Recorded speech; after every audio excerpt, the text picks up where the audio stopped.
some ice in this one as well. Go ahead, Knock. Oh, I had a question in Hebrews chapter 4. The question, so I just want to know if he was comparing a spirit of baptism to creation or something. He was comparing the spirit of baptism to creation. Go ahead and read. Okay. This is Hebrews chapter 4, verse 1. Let us therefore fear, lest a promise being left us of entering into rest, and any of you should seem to come short of it. For unto us was the gospel preached, as well as. Where is this at? This is Hebrews chapter 4, verse 1.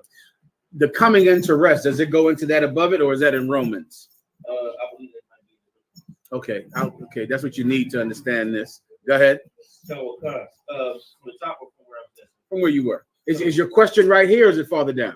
Actually, sir, it's down to 11. But like the way he was saying, he going to the 7 days. All right, let me just break it down for you then. Okay. All right, start from where you want. All right, okay. I'm gonna just start at verse 2. So unto us was the gospel preached, as well as unto them. But the word preached did not profit them. Unto us was the gospel preached, as well as unto them. Who is the them? The them is speaking about the Israelites in the past. The Israelites in the past received the same word that the Israelites of that day received, but it was of no profit to them. Who are the Israelites of the past? I almost gave it to you by mistake. This is speaking about Adam and his family. That's the topic of this. Adam and what people call the Adamites, or the children of Adam. You know, Adam, he had 2 sons. One was unalived by his other son. So then he had Cain, and not after Cain unalived Abel, then it was Seth. He had a son, Seth. And his family went on to multiply and to multiply until one of his children was named Noah, right? Then a child came that was named Abraham. All of them were the children of Adam. You can take this throughout. You can take the children of Adam all the way up to Abraham. After Abraham, that's when you get the Israelites, because Abraham is the grandfather of Jacob, right? Abraham, Isaac, and Jacob. Once Jacob came, now all of his sons are the Israelites, because Jacob's name was changed to Israel. But before Jacob, you have the Adamites. You got all of the family of Adam. They received the same word that we got, and it meant nothing to them. It meant nothing. They did not obey. Move this microphone right here too. They did not obey Adam in any way, period, right? Adam did not obey the Most High. He betrayed the Most High. Everybody understands? Go ahead. Anyway, so I can just get a clear view of it. Okay. I can see the hands being rolled. Go ahead. Go ahead. Either one is fine. Right here, better. Go ahead. But the word preached did not profit them, not being mixed with faith in them that heard it. Not being mixed with faith, meaning if you're going to hear the word of the Most High, you got to mix that hearing with faith. What is faith? Faith is the evidence of what is not seen. It's what makes things that you don't have in front of you. It's what gives those things substance. It makes them material. You got to believe in it up. You got to believe it's not here right now. It's not in front of your face. Sure, the flesh pots and the weed stores and the drugs and the pornography, they're right in front of you. You can have it right now. But this world of our own is not here yet. And that's all we've ever wanted, as blacks and Hispanics, man. You don't know what the hell I'm talking about. Heaven, you wanted a place of your own. That's why we're here. That's what all of us want, man, a place of our own. Your grandmother wanted a place of her own. Your grandfathers, your abuela and abuelo, they wanted a place of their own. Always. The problem is you need faith to get it. You got to believe in it before it's here. When it's not here, it's not in front of your face right now. But you have to believe in it, even though there's a weed on every corner. Even though what's in front of your face is actually evil, and it will stop you from getting a place of your own. You got to believe in it before it happens, or else it doesn't happen. I pray you understand. Adam heard the same thing we hear. His children heard the same thing we hear. His son unalived his brother. That's what happened to Adam's son, with all of the truth and knowledge that Adam had about the Most High God. And his son Cain murdered his other brother. And then we went on, and sinner after sinner coming out of that bloodline. On, because they heard the word of God from Adam, but they didn't believe in it. You understand? Keep going. sir. Verse 3, for we which have believed do enter into rest. So let me tell you something now. But if you believe, then you will enter into rest. That term is referring to the Garden of Eden. Now it's right here or it's in another place where it says Adam entered into his rest on the seventh day. It might be right around where we're reading right now, right? The reason it's called his rest is because Adam came into the truth on the seventh day, on the day of rest. Adam's creation that you heard about from your grandma was not a creation, it wasn't a physical creation. When Adam was created, the new man was created. The spiritual man was created. All mankind was created on the sixth day of creation. On day 6, everyone knows the Lord created the heaven and earth in 6 days, right? Of course, that 6 days, not 24 hours like today's day, all right? It's a day to the Most High, all right? Adam was created on the 7th day. You understand? After his work was over. That's a quote from right here. At the end of his work, he made Adam, because Adam's creation was spiritual. It was the same creation that I went through, same creation that you brothers and sisters went through. After your physical creation, then the Most High creates a new person. All right? That's what coming into his rest meaning coming into the day of rest, coming into the day when Adam was created on the 7th day. Continue. As he said, as I have sworn in my wrath, if they shall enter into my rest, although the works were finished. Although the what? Although the works were finished. Although the what? The works. What works were finished when Adam was created? Creation was finished. This is another giant myth from the Christian church that Adam, was a lump of clay or something that the Lord blew into and made a man. The work was finished when Adam was created. The work was finished. Adam was standing there, a grown man, a man like you and me, except he was a sinner, except he didn't believe in the Lord God. He didn't understand God. He didn't know there was a God. Then the Most High created him. Even when the work is finished, keep going. Were finished from the foundation of the work. From the what? Foundation of the work. Of the what? Of the work. Of the work.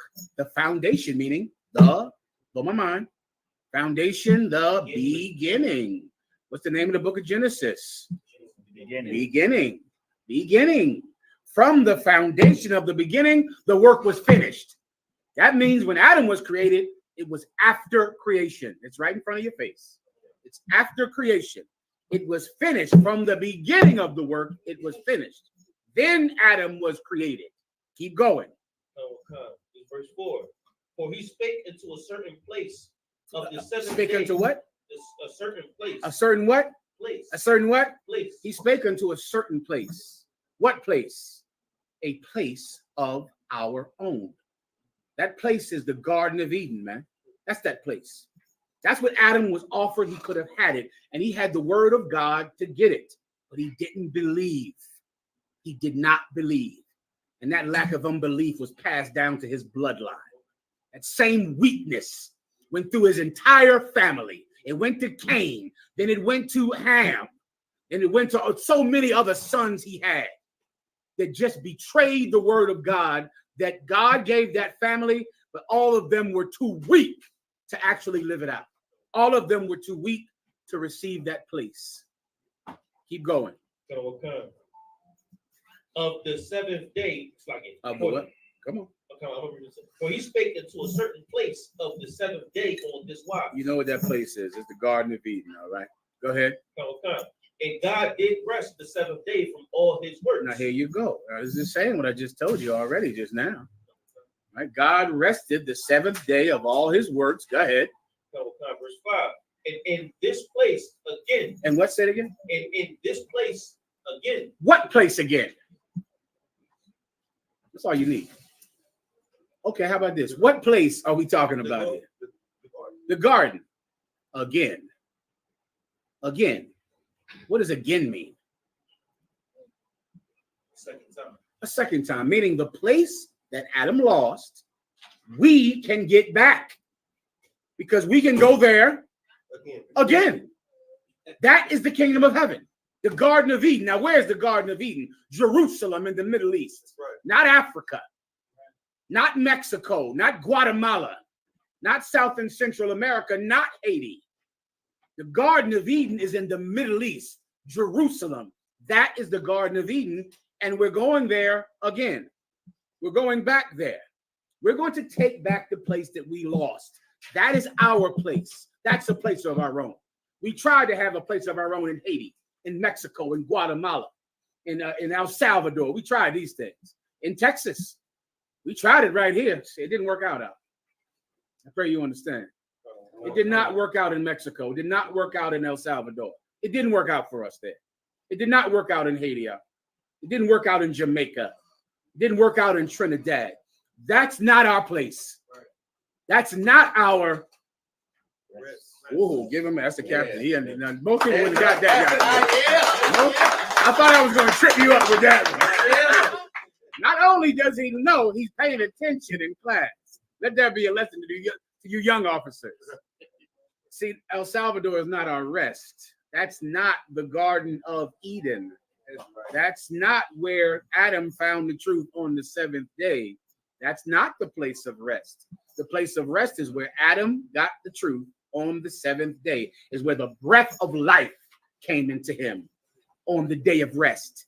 That's the place of rest. Keep going. And in this place again, if they shall enter, like in this place again, if they shall enter into my rest. If you do what Adam did on the seventh day, you're going to get the kingdom of heaven. That's what heaven is, man. You've heard about heaven your entire life. Heaven is a place of our own. That's what heaven is. If you can just think about it, all of your dreams about heaven, what you imagine about heaven. You know what's heavy about the concept of heaven too? Most of us have a concept of heaven where we get to be with our family members who died, where we get to see them again, where we get to be with them again, man. People that you've loved in your life, people that were important to you, they're gone. You understand what that means? Your concept of heaven is a place where your family can all be there, where we're not separated anymore. Where she's there, that's where she is. My aunt is there, my uncle is there, my grandmother is there, the brothers I knew in the world who died and who I thought I would never leave their side, and they're gone, they're there. You know what that means? That means that heaven is a place for our family, a place for us that we've always wanted. We had neighborhoods. You tattoo a neighborhood on your arm, thinking that this neighborhood could be this place. Right? You think like, this is where my cousins are. This is where my homeboys are. This is where my grandmother lived. You think heaven is that place. It's not. It's not your rest. Jerusalem is your place. The Middle East is your place. The Jordan River, that's your river. You understand? That's your place. And we can go there again. We can get it back. If, read that last part. If they shall enter into my rest. That's what we're going to have to do. We're going to have to do what Adam should have done. We're going to have to get the word of God and keep it, even if your wife doesn't like it, even if your husband in the world doesn't like it, even if your grandmother, your grandfather doesn't like it, right. Even if it costs you your life, right? Then you'll get a place of your own. I pray you understand. You understand? You good here now? For what? Warrior. Next, let me get one online. Kamar, 1 second. And then after that, Kamar, go ahead. Counter to one count. We got a brother online or someone online, Disciple of Christ is his name. Oh, there you go, man. Come on. Give me the big Bible. Right. Look at the big Bible. in the Greek, Hebrew, and the Phoenician. Right. So never mind. I'm trying to handle this on my own. It was all right.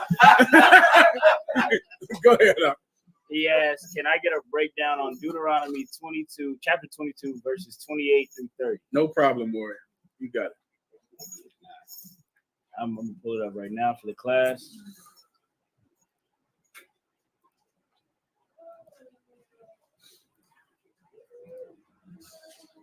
The book of Deuteronomy, chapter 22, verse 28. If a man find a damsel that is a virgin, which is not betrothed, and lay hold on her and lie with her, and they be found, verse 29. then the man that lay with her shall give unto the damsel's father 50 shekels of silver, and she shall be his wife. Is there a particular question about this, or you just wanted to break down? You ask him for that. Is there a part that's confusing him? Is there something that he believes is something else? You know, who knows? Just let me know. All right, then I'll break it down. Kamara, what did you have? Take your time. Question is, oh yeah, can you give me just a brief breakdown? I don't know if I pronounced this correctly. On Abba Gibbons. Abba Bibbins. Abba Bibbins. No sweat. Up to when he got killed by the nation. I'll give it to you. Knock, you had something? No, I was saying you broke it down like last week. Did I? I don't even recall. Like I'll make it fast then. Go ahead. You want to say I something? didn't have any. I'll do it quickly. Just read it quickly. All right. Did he say he had a particular question about it? He hasn't written back yet, sir. All right. Let's wait. Any other questions online? We do have another Go question. Someone online on Facebook, Talaya Mariah Gibson, All right. asks, please explain your shirt. Oh, okay. Good question. He's very observant. Give her a hand. I forget what shirt I have on in most classes. All right, Talaya, I'll explain this shirt to you. This is the shirt the sisters made for me. This says, I believe, monogamy is adultery. Is that right? Monogamy is adultery. I get that from this scripture right here. What does it say? Matthew something. Matthew 19:9. I'll explain it. What you know as monogamy, most of you grew up in the Christian church, monogamy is a rule. You must be monogamous. Am I telling you something you don't know? Right? If you go to church, you have to be monogamous. Who knows what monogamy is? A sister, answer the question. Please, it doesn't matter. Whoever wants it. Go ahead. When a man sticks with one woman and doesn't have sex with any other woman. Done. That's what. Or when a woman sticks with one man and only has sex with that one man. Correct? That's monogamy. Everybody gets it. All right. That is a sin. It's adultery. It's adultery. And I'm going to explain right now.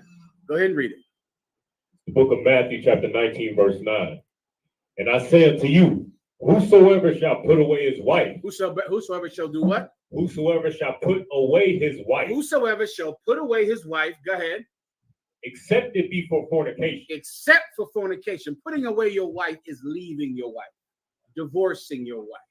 Quitting your wife. The word wife now is what you would call a girlfriend. You understand? What you call a girlfriend is a wife. I saw the dumbest women in the world on some radio show I'm listening to in the car coming down here. And these women were just talking about the right kind of man to marry.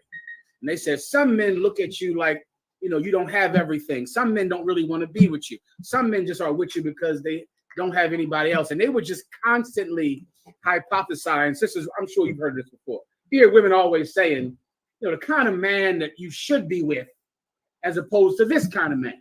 The kind of man that's this good kind of man, as opposed to that kind of man.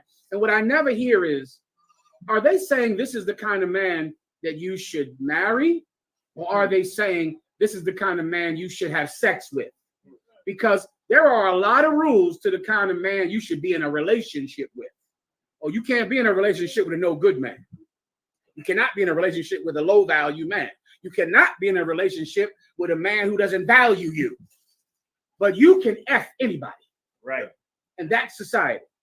There are rules about, oh, when a woman is trying to say, who should I be in a relationship with? Oh, that nigga is Prince Charming. That cat is the best man in the world. You should not be in a relationship with a broke man. You've heard that before. Do you F broke men? Right. You do. Yeah. You do that, you know, twice on Tuesday. But there are no rules to who you have sex with. There are only rules to relationship men. Well, I can't be in a relationship with a man that doesn't call me and give me gifts. I can't be in a relationship with a man who doesn't value me, who doesn't make it a priority to be with me. Yeah, if you could just think to yourself, instead of having so many rules about relationships, have rules about who you have sex with. Have the same rules. What you'll find is that you will begin now to value sex as much as you value a relationship, because sex is more important than a relationship. No one is going to die because you broke up with them. But people will die because you had sex with them. They're going to die over that. No babies will be born because a man gave you a ring. But babies will absolutely be born because you had sex. Relationships are irrelevant. It means nothing. What matters is sex. Sex is everything. It's where life comes from. It's where death comes from. That's what you need. The problem with monogamy is monogamy puts no value on sex. None. Sex means nothing in monogamy at all. What matters is what? Are you with one person at a time? That's it. Jeez. So to keep a monogamous relationship, I just leave him. And then I'm still monogamous. To keep a monogamous relationship, I just leave that woman who I was with and get with the young girl. Get with the prettier girl. Get with the girl who isn't as heavy. Get with the girl who's younger, prettier, has more money. I leave the woman I've been with for years, and then I marry the new one. I am still a good practicing monogamist. It's not wrong. No one will say you did a wrong thing because you left your woman, because you met somebody new online. You did the right thing. You broke up with her first. Then you got a new woman. You believe in monogamy. You're not some crazy cult leader like Commanding General Yohana, who keeps all of them, who doesn't leave anybody. That's wrong. That's for those crazy Commanding General Yohana cats. Your husband, rest assured, if your man is in the world, he's a good boy. He's a nice, good fella. When he meets a new woman, he will make sure to leave you. Right. He's going to do it. He's going to say, you know what he's going to say? Baby, I'm just not happy anymore. I'm just not happy. You know what? I fell in love with somebody else. Right. I didn't plan on falling in love with her. I didn't plan on it. It just happened. And then you will have to say, okay, because we're monogamous. Right. So you can't be with me if your heart wants her. You have to be with her. I'm going to read it in the Bible for you. It's been here for 2,000 years. But Christians didn't see it because they didn't want to. Go ahead and read it from the top now. Book of Matthew, chapter 19 and verse 9. And I say unto you, whosoever shall put away his wife, except it be for fornication. Christ said the only way a woman can leave, the only way a man can leave his girlfriend is if she commits adultery, is if she commits fornication. Fornication is unlawful sex. So if a woman goes out and has sex with another man, then absolutely you can leave her. Why? Because the marriage is over. Because sex is what matters. So if she goes out and has sex with someone else, the marriage is done. There is no marriage because the marriage is the sex. Right. That's it. So she went out and had sex with someone else. Now you can leave her. That's fornication. But if you leave her except for fornication, go ahead. And shall marry another. This is the part they skip over in the church. If you leave her and what? And shall marry another. If you leave her and do what? Marry another. Yeah, why is that in there? Why is the marry another in there? Right, that's all I need from. All I need from you is why not just leave her? Why didn't it just say if you leave her, it's adultery? Why does the Bible say if you leave her and marry another? Can anyone just guess? Sisters, you guess. Why would it say that? Surely it could have just said if you leave her, it's adultery. Why did it say if you leave her and marry another? Go ahead. Okay, you're right there. But that's not why, that's not what he's coming against. You understand? Everything in the Bible, when men in the Bible are battling, they're battling a thing, something that people believe that is wrong. That's everywhere. That's eating pork. The reason we don't eat pork is because the Egyptians did. The reason we can't bald our beards is because the Egyptians did. Why did Christ say, if you leave her and marry another? It's very simple. It's right in front of your face. Anyone? I'll give you one last shot. Let the sisters give it a shot. Any sister online that wants to give it a shot. There only could be one reason right up front. That's a fact. but that's not why he's saying it. I'll give you the answer. Because at that time, 2,000 years ago, monogamy was the only marriage that was lawful and accepted by, you guessed it, white people. Right. By the Roman Empire. You know, the Romans are the ones that unalive Christ.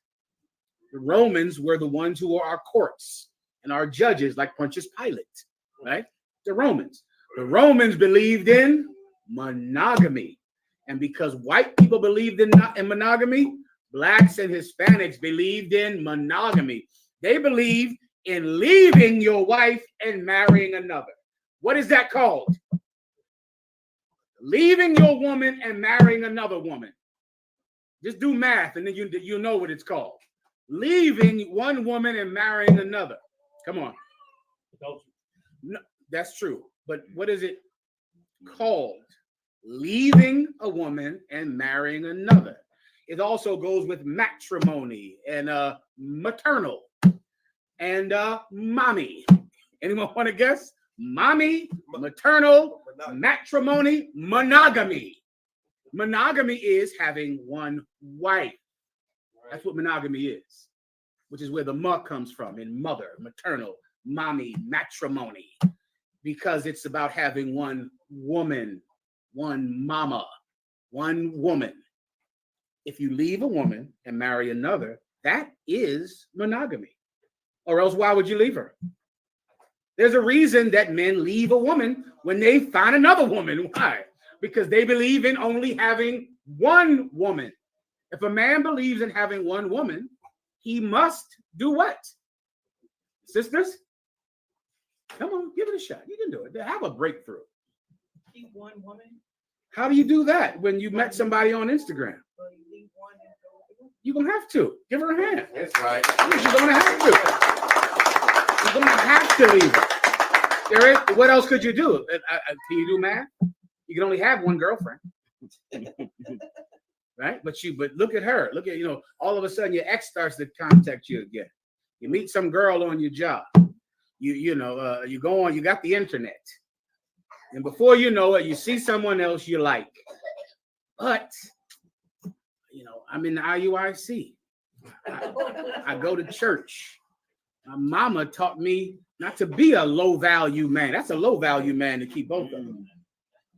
So if I'm monogamous, I have to leave you. And let me tell you something. Many women in the world, they go through that fear that women have about you having a phone number in your pocket. That fear that makes them go through your phone. That fear is from history of that in their blood, of being left. Like it's like trauma.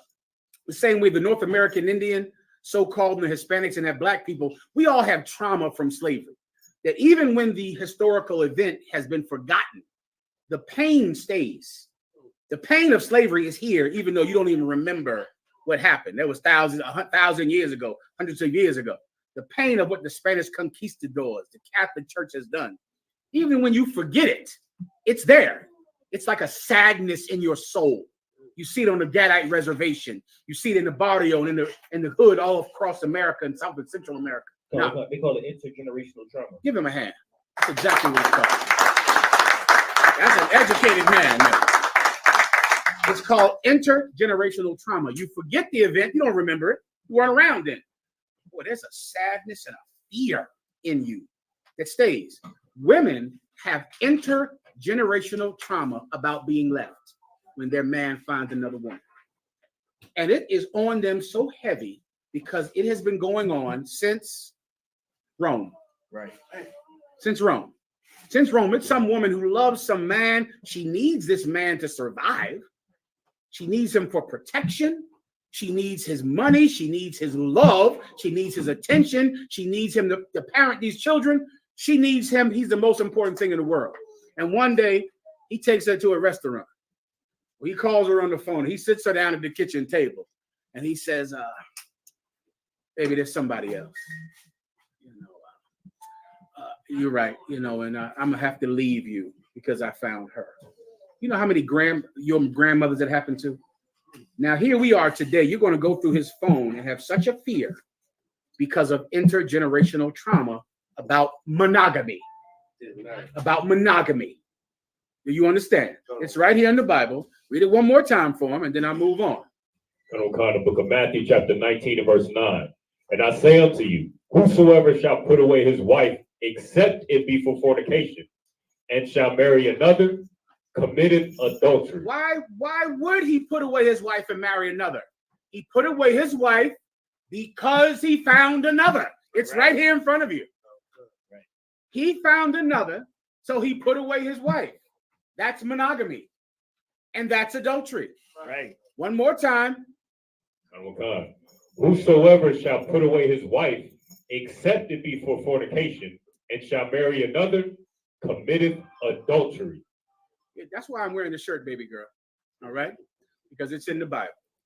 All right, knock. If the sex is marriage, and he would leave her for anything else, the marriage isn't over. She breaks the marriage by having sex with someone else. Knock. I mean, give him a hand. I mean, why is Jesus Christ saying that you can leave her if she commits fornication? Because sex is marriage. Right. So the minute she does it with him, she is his wife now. So now I can't sleep with another man's wife. Right. You slept with him, now you're his. Now I don't have to stay with you. Why? Because you have a husband. He's that cat. He's your ex. You're married to him again. That's what happens, which is what happens all the time. You're going to be a woman and you're going to leave some ex of yours because, come on, why you leave your ex?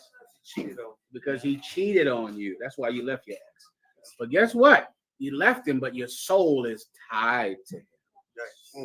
It's tied.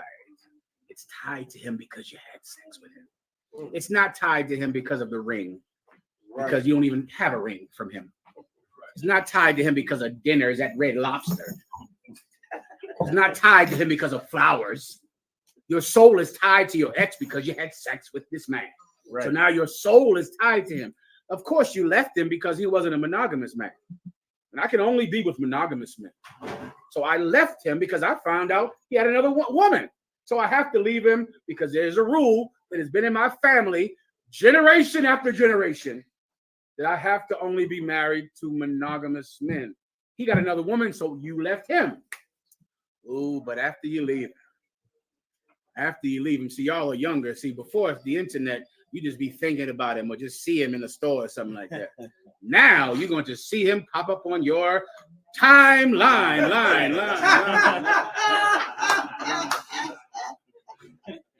Ooh, that timeline, yeah. It's demons on that thing. You know what you're talking about.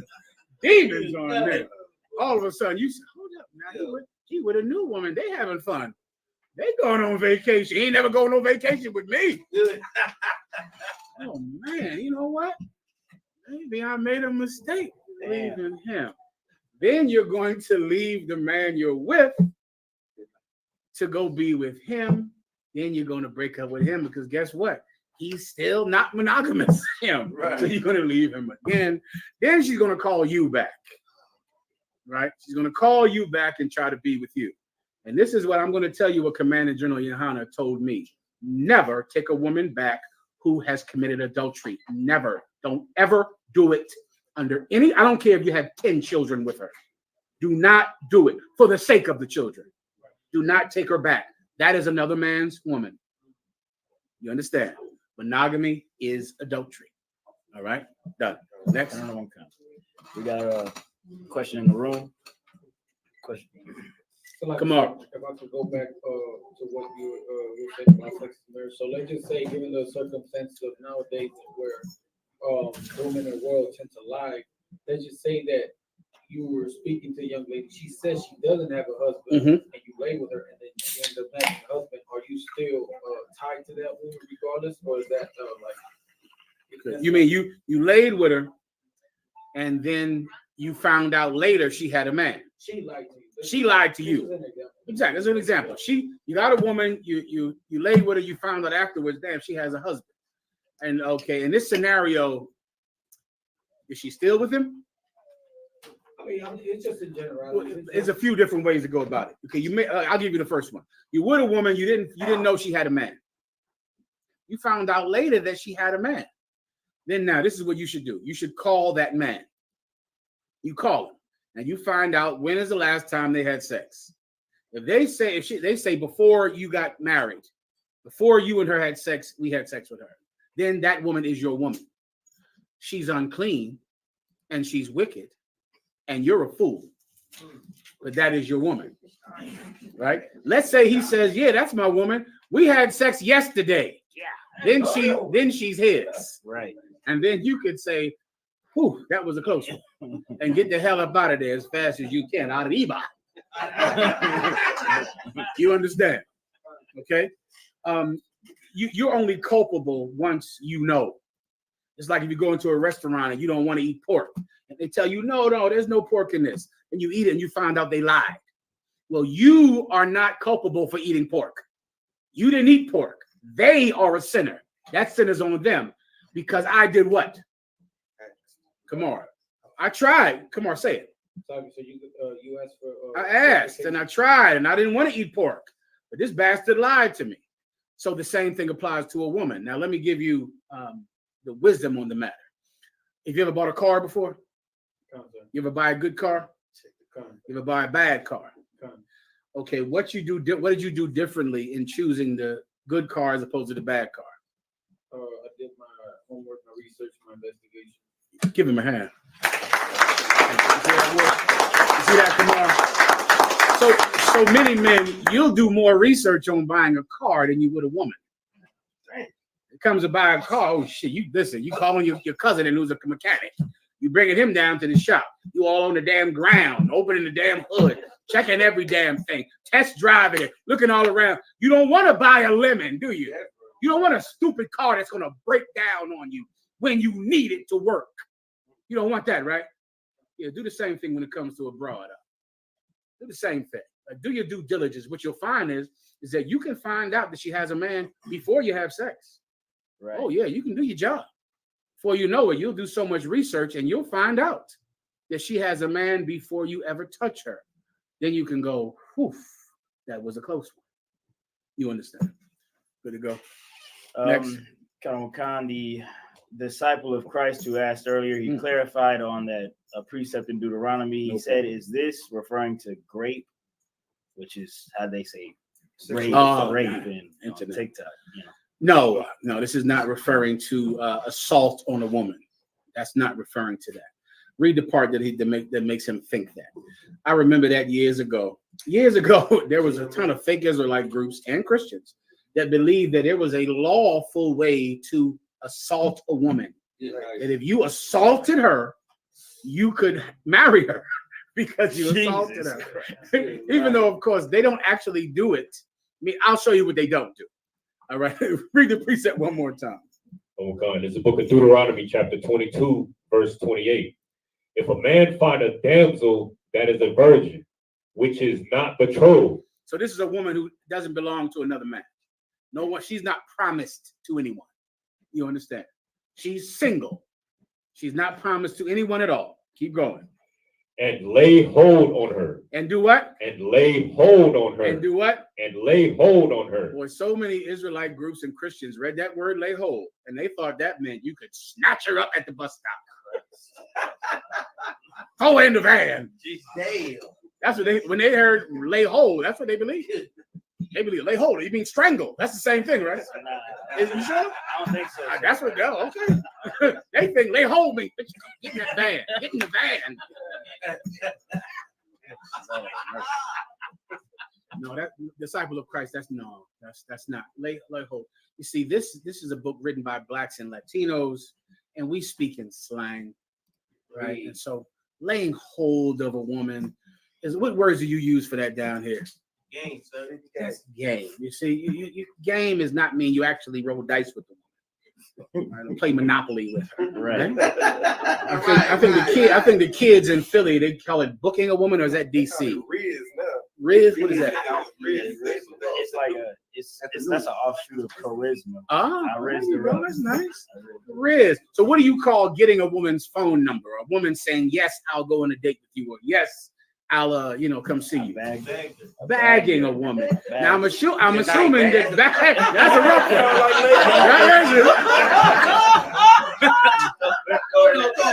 Throw a bag over the bitch head and kill her. Y'all better think of a different one. Sisters, y'all get home safe. Somebody, I don't know what's going on with them. Okay. Disciple of Christ waiting around the corner for y'all. Get home safe. All right, no, okay. They call it bagging, booking.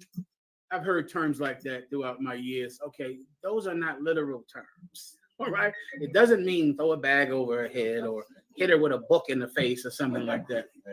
It's slang terms that mean seducing her, right? Laying hold of her. There's an old term. You brothers don't read plays or read Old English books the way I do. But a long time ago, they call it being captivating, right? To be captivating, the term captive means slave. Right. But captivating a woman did not mean to chain her up and throw her in a van. It meant to seduce her, because you're captivating, and that's what this term, laying hold in her, is slang for seducing her. Meaning you went up to her, you talked to her, you spoke to her, and now she's yours because you spoke to her, because you were kind, because you had game, because you knew how to seduce a woman or talk to a woman. That was lawful. Like it was the proper way was to go to her father. Right. Then you didn't need game.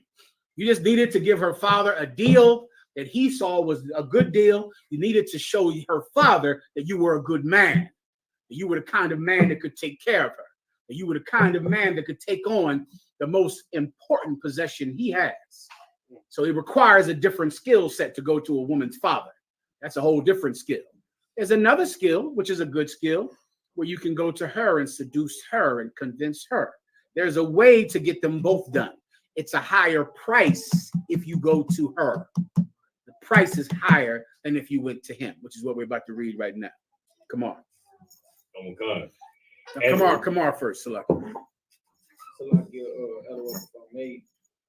I know it might sound a little old school, but would you say that instead of, if you're serious about a woman, you should go to her father before you go to her? If I'm the father, you damn sure should. What I'm getting at, would you recommend it? I think I just did. I think I just did. Come on, right? Yeah, it's a good idea. It's a good idea to go to that because, there might be an old man that has put a lot of time and effort into raising a good girl. He might want to make sure that you're a good man. So it's the right thing to do. Does it mean if you haven't done it, the marriage is terrible? No, because there is a brother who didn't do it. His name is Joseph. And he didn't do it with Mary. And Mary really wanted to have sex with him. The Holy Spirit came upon her. Shalom. All right. And she had a baby. So, and remember, Joseph said, and the angel said, fear not to take unto Mary thy wife. Joseph was afraid to let everyone know what he did. He was scared. He wanted to hide her away because he didn't go to the father. You understand? They were betrothed. He was supposed to wait. He didn't wait. Okay, so because you don't do it the proper way, it doesn't mean the Most High God doesn't want you to be with her, but you haven't done it the proper way. So now you got to pay. That's all. This provision is here in the law for people that don't do it the proper way. There's another provision for it, and it's right here. Okay, read it again. Verse 20, Deuteronomy chapter 22, verse 28. If a man find a damsel that is a virgin, which is not betrothed, and lay hold on her and lie with her, and they be found. What does virgin mean? Do I need to go into that? I better. Okay, for disciple of Christ. Virgin does not mean she had her first period. That is not. Virgin means the completely opposite thing that you think it means. You brothers don't know this, right? People in the world think when it says virgin in the Bible, it means she's just old enough to have sex. Meaning like she had her first period, so she's good to go. So she's 13, 14. The Arabs would touch you, at 9 years old. Am I making this up? I am not. I am not. People in the world think when the Bible says you can have sex with a virgin, it's trying to note her youth when it is the opposite of that. It's trying to say she is marriageable age. It's really saying she's old. It is not saying she's young. It's saying she's old. Why? This is in the Zondervan Bible Dictionary. A young woman of marriageable age, meaning she's not a kid. That's what virgin means. A little girl is not a virgin. A 9-year-old girl is not a virgin. She's a child. She's not a virgin, right? A 13-year-old girl is not a virgin. A 15-year-old girl is not a virgin. In the Bible, you get around that age where she's so old, it's time for her to leave home. You understand? It's like a season in life. If we were dogs, and this would be simple to understand, or kittens. You got a cat that has kittens. There comes a time when the kittens are playing around the mama cat and playing, and they're kittens. Then there's a time where the mother cat wants them the hell away from her. You understand? And she can't stand them. She starts to growl at them and hate them. That's because those cats now are grown. And now it's time to get those cats out the house. The same thing happens with dogs. The mother dog will play with the puppies and play with the puppies. The puppies were getting big. They'll be eating food now, but they're still playful. Then all of a sudden, the mama dog does not want these puppies around anymore. She's sick of the puppies. They're just competitive over food now. They're just more competitors for food. And she wants them gone. She doesn't feel that feeling. That maternal instinct is gone from the dog. Now it's time to give the puppies to someone else. The same thing happens with women, where this is a little girl. She's 15. She's still a baby. She's 16. She's still a baby. She's still in there with her mom. Then you're going to get to be around them early 20s, 18, around, which is where the law comes from, about 18, because it's in that season where you're 18, 20, 21. That's where you can drink. You'll start about 17 to 21. It's kind of that season where the mom is going to be like, get this woman out of my house. You understand? The mother will be sick of having her around because she won't be her daughter anymore. She'll be a competitor for who's going to wash the dishes. Whose house is this? Right. Before you know it, the mom and the older daughter are competing over whose house does this belong to. That's because your daughter is now a woman. Now she's not a kid anymore. Now it's time to see if there's a good brother that will now continue her education. It's time to start looking. Or you might find them then, or you might have to wait a few years. Okay, but a virgin means she's of marriageable age, which means she's not too young. That's what that term means. Come on. So I got that definition in the Zondervan Bible Dictionary. Go ahead. So the first definition is a root meaning to separate is the technical term of virgin, a young unmarried woman. And the second definition is used of a young woman of marriageable age. That's right. Whether married or not. Whether married or not, which means what? You could be a virgin even if you were married. That's what it just said, even married or not. Because it's saying she's old enough. She's not a kid. Because the fake Israelite groups think that a kid is a virgin. A kid is not a virgin. Everyone understands, all right? So let's start there. Hurry up, I got to move. Go ahead. Come on. The book of Deuteronomy, chapter 22, verse 29. Then the man that lay with her shall give unto the damsel's father 50 shekels of silver. See, this part I've never seen done by rapists. I've never seen a rapist say, well, I'm going to go assault this woman. After I do it, I'm going to go to her father and give him money. That part I've never seen him do. Disciple of Christ, ask him that. Ask him when he imagines raping a girl, or does he also imagine going to the father and saying, hey, Dad, how you doing? Listen, I threw a bag on your daughter's head and threw her in the van. Here's some money. Ask him, does he imagine going to the father, telling the father that he raped the girl, and then giving the father money? Just let's wait for his answer. Look, let's not even answer it yet. I'll get you in the back, warrior.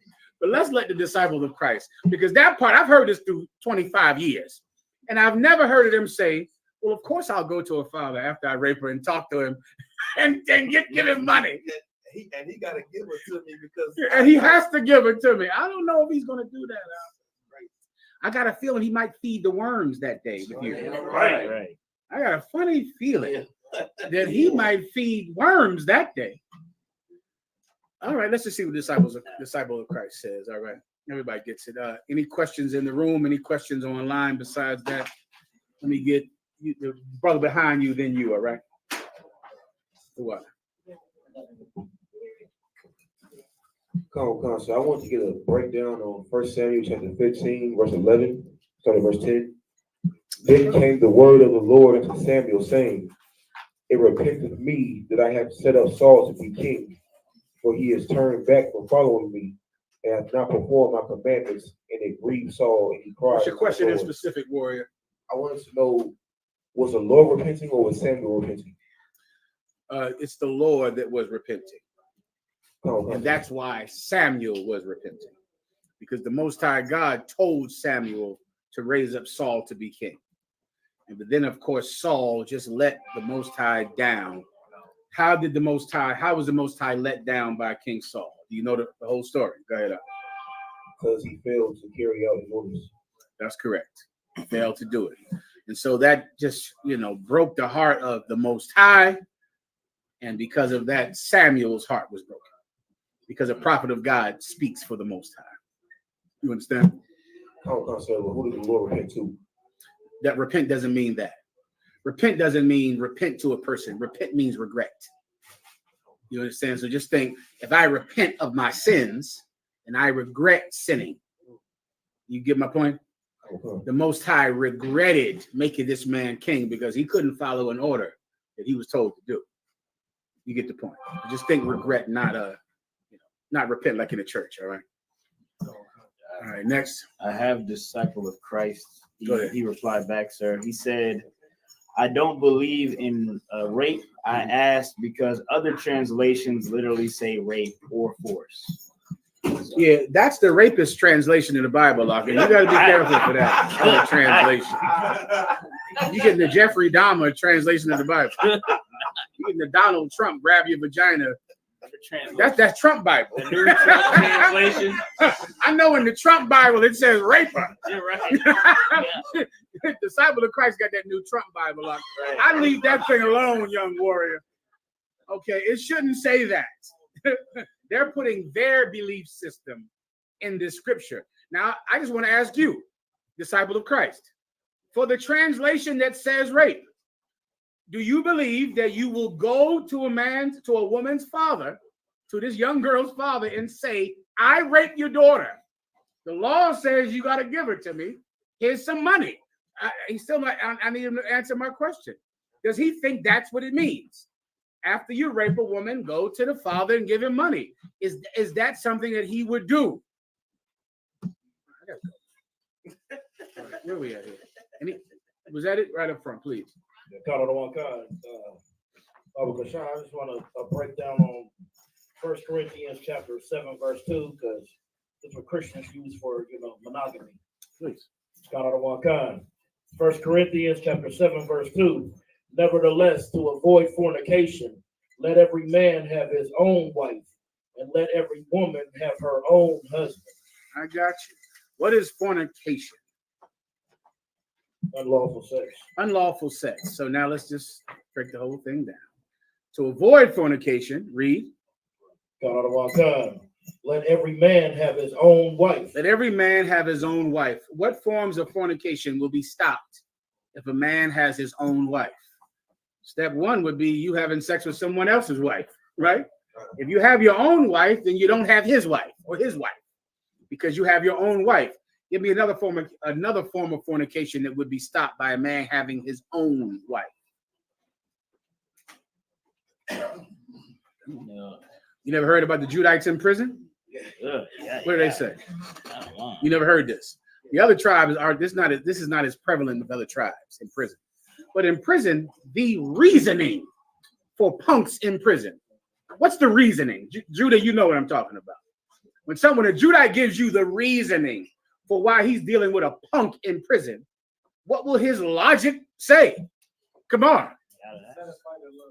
That's not what they say. But there's going to be reasoning behind it because they're not gay. Don't never. No. Don't call him that. You call a Judite in prison who's dealing with the punks, you say, are you gay? He'll say what? No, I ain't gay. Right. What are you talking about? No. What's the reasoning? Same young brother. Because there's no women.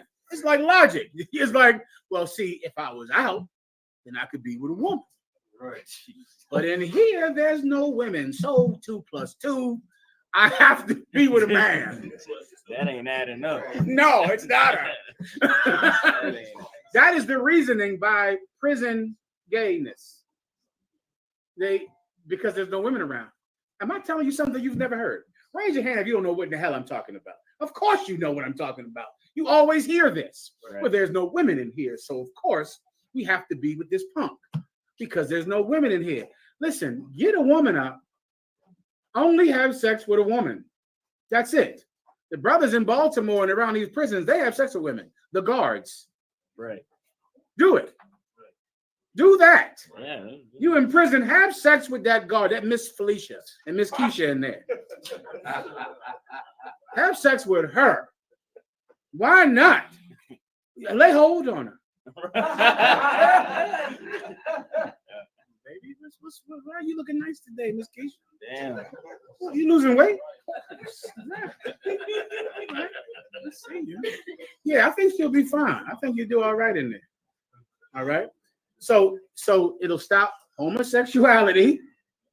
It'll stop having sex with another man's woman, another form of adultery. Anything else? Child molestation. Oh yeah. All right, here you go. You're messing with the kinder all the damn time. You in the kindergarten all the time. People think you love kids, don't they? They say, "Oh, he loves kids." You know, he loves the kinder, and he doesn't. Right. He get a woman. You go get yourself a wife, a woman of marriageable age. Now that doesn't happen. So I just named 3 of them. Now let's go to the women now. And to avoid fornication, let a woman do what? Let every woman have her own husband. Let every woman have her own husband. If a woman has her own husband, what type of fornication will that absolutely stop? I know you don't see the one right in front of you, right up top. Your entire life is about it. You see it every day. Come on, warrior. From sleeping around. Hoeing. Right. Prostitution. Right. If a woman has her own husband, she can't sell her tail right out here outside, outside these doors. She can't. She can't be on OnlyFans.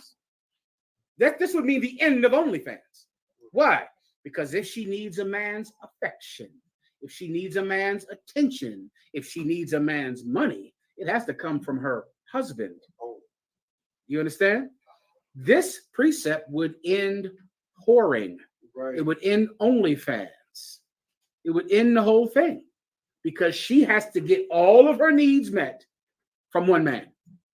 So you got no prostitution, you got no OnlyFans nastiness, you got no women dressing like they're sluts walking down the street or on the internet. Why? Because they need attention. Well, if you need attention, you got to get it from him. You understand?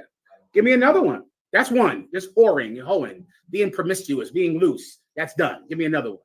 Because she has her own husband. This is for the women's prison. You might not know about this. Who's ever heard of the term gay for the stay? Raise your hand if you heard that term before. Oh, they know about it. They know about it. Listen, of course I've done the research. Right? Research says that 25% of men who go into prison will have a gay encounter in prison. It's 15 to 25%, right? The percentage of women that will have a gay encounter in prison is 78%. 78% of them will have a gay encounter. Why? Because they need attention. They need affection. They need a family. They need this woman who is their mother. She's their mom. That's what they call the big overweight one in there. Mom. Damn.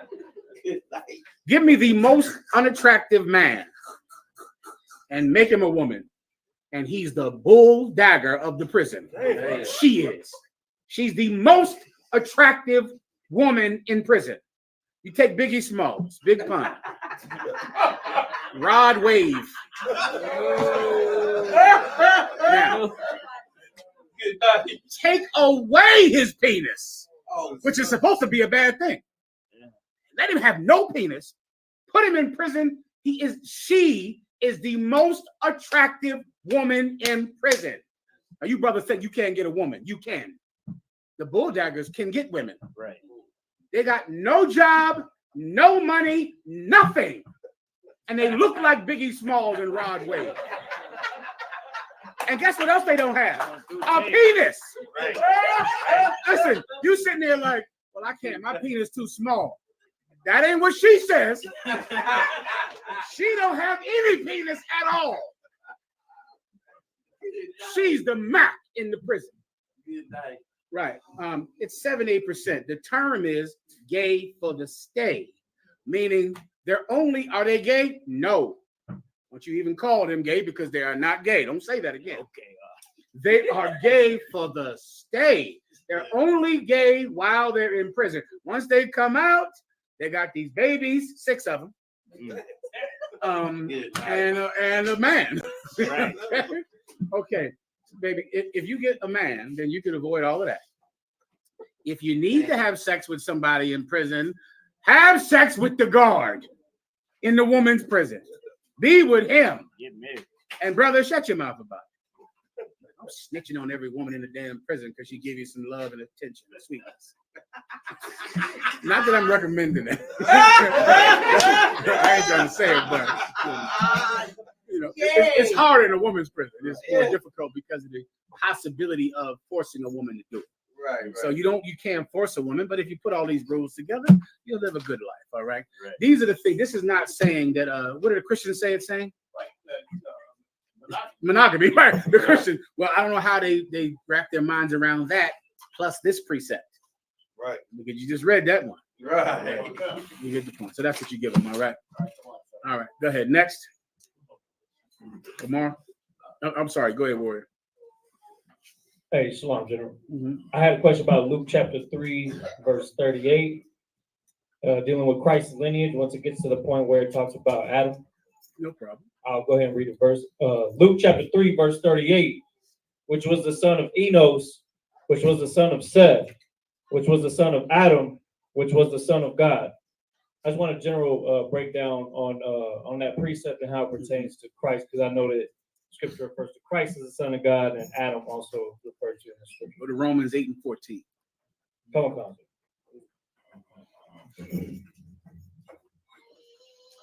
If that's the one. Might not be. Could be. Romans chapter 8, verse 14. For as many as are led by the... Taste every word up. Taste Okay. it. It tastes good. For as what? For as many... For as what? For as many... For as what? Many. So we talked about Adam, then we talked about Christ. And this scripture is saying for as many.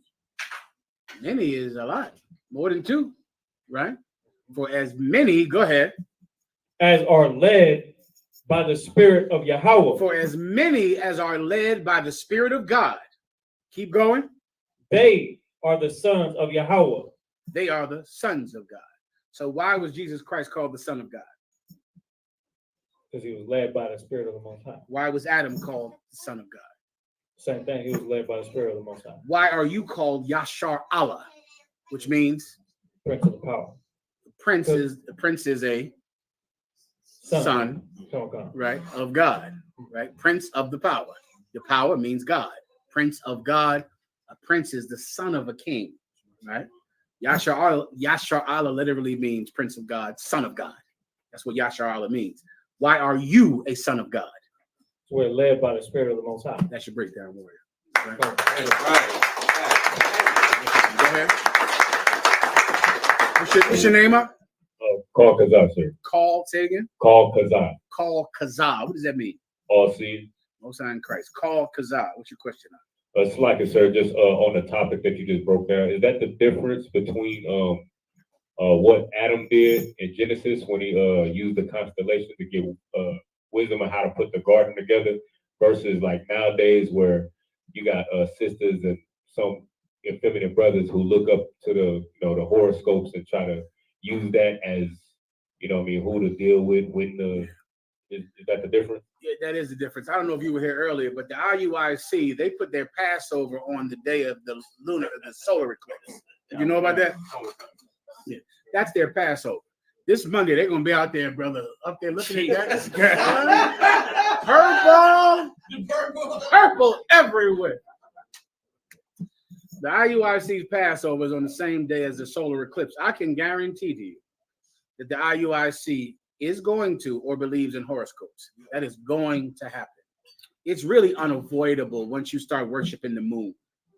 It's like you can't stop it. Why? Because everyone else is doing it. Right. It's peer pressure that will make you believe in horoscopes. Adam did not believe in horoscopes. Adam didn't believe in horoscopes. It's so dumb. It's so dumb, and it's such an American concept to think that the day you were born, the stars and moon recognized it. But who the F do you think you are? I was born on this day. The moon was in retrograde with Venus. And it shined down on me, and the stars, constellations, came together. I'm a Pisces. Nigga, who are you? What are you, Aquaman? So all the moon and stars came together to relax. You might not be as important as you think you are to the moon and to the stars and the constellations. It means nothing. It's ridiculous and stupid. And it's religion for people that found a way not to give their money to Creflo Dollar. Now they find some other way for you to take your money from you. So now you're in there with these stupid horoscopes and all this nonsense about the moon and the sun, which don't know you, the moon and the sun. They don't have brains to know who the hell you are. They're there to serve you. That's why they're there. They're there so that you can know when your crops are supposed to be planted, so you can know when the seasons are about to change, so you can plant crops and grow food, so you cannot starve to death. That's why we have constellations and the moon and the sun and the stars, so that you can have food, so that you can survive here, so you can get on a boat and travel from here to there and be able to get food over there and bring food from there. It's so much, it's practical. You understand? The sun and the moon and the stars are there for a practical reason, not so you can find love. That's not the purpose of the moon and the stars, for your effing love life. The earth does not revolve around you. Do you understand? So yes, Adam didn't get his horoscope from God, but he did know what to plant, when not to plant.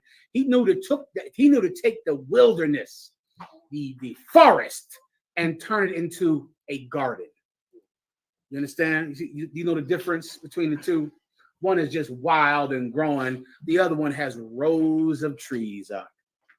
Has vines as far as you can see, planted in order in their proper season. You understand? Next. Brother right in front of you. What's your name, warrior? Officer Gadawan, sir. Kadayawan? Gadawan, sir. Gadayawan. That means killer, doesn't it? Power. That's a good name. Yeah. I must think this is a hard man right here, huh? I see you. Go ahead. We shall see. Go ahead. Sir, can I get a Give breakdown me one more time, please, warrior. on Isaiah the 38th chapter, verse 8? Go ahead. I'll start verse 7, just to get some background. This is when King Hezekiah, he was sick with a skin disease. And he asked Isaiah what to do. And Isaiah told him, I guess, to put some ointment on this skin disease, right? Mm-hmm. And he was asking Isaiah, how would I know this is going to work? What's the sign for the Before I move on, did this I'm about to call him a son of God. Did the disciple of Christ, did he answer the question about going to the Father? Yes, sir. But it was kind of weak. He said I would never rape her in the first place. All right, give him a hand. We gotta celebrate that. And listen, this day and age, you better celebrate that. Good job, boy. Good job. That's all I'm trying to say. Right? I think he got the breakdown. Don't do it. Okay, right. Good enough. I'll take it. Go ahead, Agu. Who had something? Go ahead. And what was your question in particular? If I could read verse 8. Go ahead. I started verse 7 if I could, sir. It says, and this shall be a sign unto thee from the Lord, that the Lord will do this thing that he has spoken. Behold, I will bring again the shadow of the degrees, which is gone down in the sundial of Ahaz, 10 degrees backwards. So the sun returned 10 degrees, by which degrees it was gone down. So my question was on that. What's the practicality of that? It's a miracle to prove that this prophet of God absolutely was a prophet of God. It's like splitting the Red Sea or making water come from a rock or raising the dead. Meaning they had a sundial, right? So imagine a sundial being like a clock. So you got imagine you got a clock, right?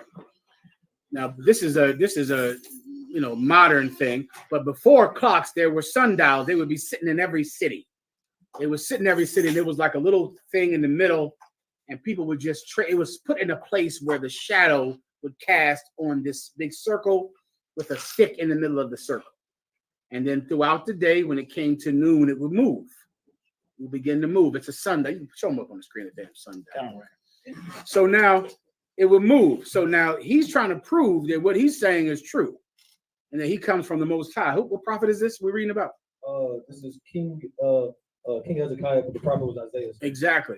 Isaiah did this. The prophet Elijah told the priest of Baal that he would make fire come down from heaven and devour his sacrifice, and that the priest of Baal could not do the same thing.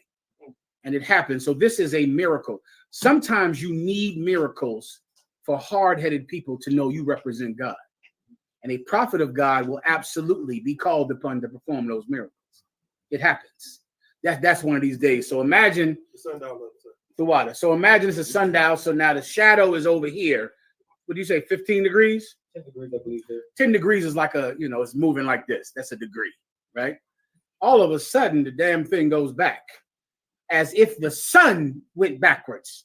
The shadow on the thing went backwards. People saw that. They knew that this was not a man who represented himself. It was a miracle. That's the point, all right? Good to go. Next. You good to go? Anything online? We have Let me get one online, Kamar. 1 second. we have a few questions and one heckler. I don't know if you want to Let's do the heckler first.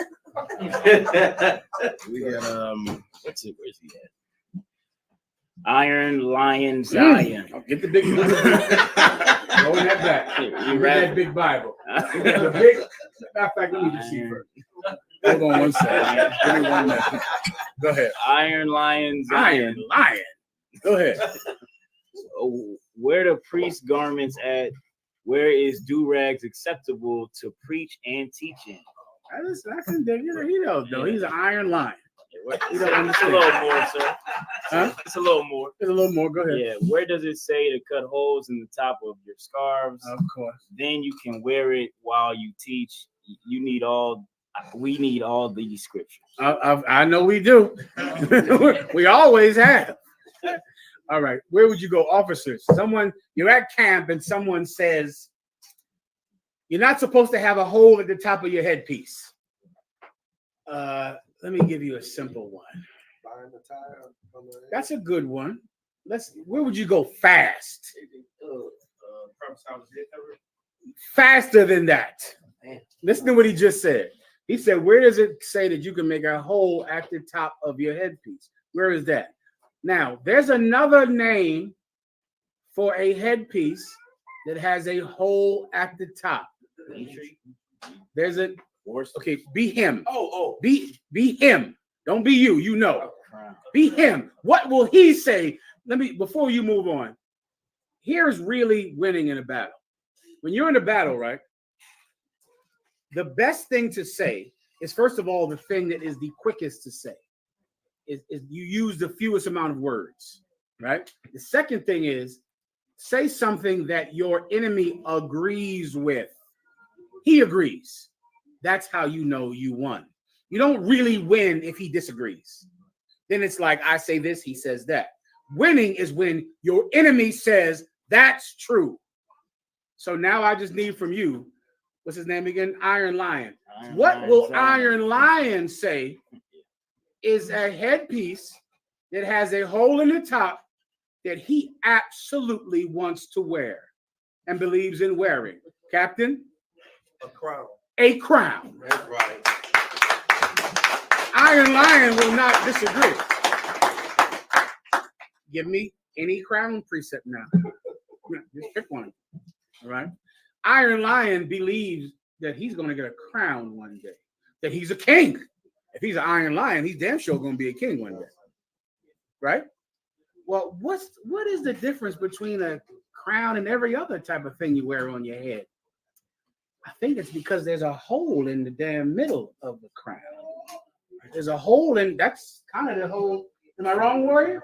That's kind of the whole definitive part that makes it a crown, right? If without the hole in the middle, it'd be a hat. Right.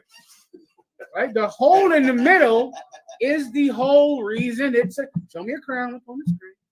Maybe you don't know. I don't know if people know. Now you give me upon the head of Christ. Is that what you got? I should have known. Go ahead. The book of Revelation, chapter 19 and verse 20 and 12, like it. His eyes were as a flame of fire, and on his head were many crowns. Many what? Crowns. Many what? Crowns. Now, the Iron Lion, if I ask him what a crown looks like, you know what he's going to say. He's going to say it's a headband that's open in the middle. Now give me Ezra's. But give me anything that says crown. The one where he shall put crowns upon thy heads. Go ahead. Second Ezra chapter 2, verse 43. This is second Ezra's what? Chapter 2, verse 43. 2 and 43. Go ahead. And in the midst of them, there were a young man of You know what? Hold that, because that's in the Apocrypha. You need this for camp. Sometimes you're at camp, you got to first get him real tender before you go into the Apocrypha. You tenderize him, because in the beginning, the Iron Lion will say he doesn't believe in the Apocrypha. Maybe. Christians won't. So you give him, I would give him 2 or 3 from the Bible that he thinks he believes in. Then I hit him with the Apocrypha, because now he's properly tenderized. So give me one more in the Bible that the Iron Lion more than likely believes in. Ezekiel 16, 12. Good enough. Ezekiel 16 and 12. Or even a crown of thorns. That's why they did it, of course. But I'll take, this is probably a better one, the one in Ezekiel. Go ahead, up. The book of Ezekiel, chapter 16, verse 12. And I put a jewel on thy forehead. On that what? I put a jewel on thy forehead. Here we go, Iron Lion. I will put a jewel on thy forehead. Right here it is, Iron Lion. Go ahead. And earrings in thy ears. And earrings in thy ears. I got those too. Yeah. I ain't that old. Y'all think I'm old. Right. Go ahead. And a beautiful crown upon thy head. Yeah, that's the whole point. The crown is a headpiece with a hole in the middle. Iron Lion knows that. He agrees with that. Right. How could he not agree with that? Now give me the Apocrypha. Go ahead. This is in the Apocrypha. Iron Lion. The Apocrypha is the middle of the Bible that the Catholic Church removed in the 1600s. All right. It's in the middle of the Bible. Every proper Bible should have it in it. If your Bible doesn't have it in it, you can buy the Apocrypha separately and just make sure you understand it's part of the Bible. All right. It was found in the Dead Sea Scrolls in the Qumran caves in 1948. It's always been in the Bible. All right. Go ahead.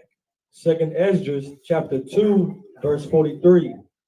And in the midst of them, there were a young man of high stature. So there was a prophet named Ezra, and Ezra was so impatient, and he was in pain because he had to see the suffering of his people day and night. But he knew the Israelites were the chosen people of God. But all he saw every day was the Israelites being beneath the people that he was taught were beneath him. Prophets of God in here, you know what that's like.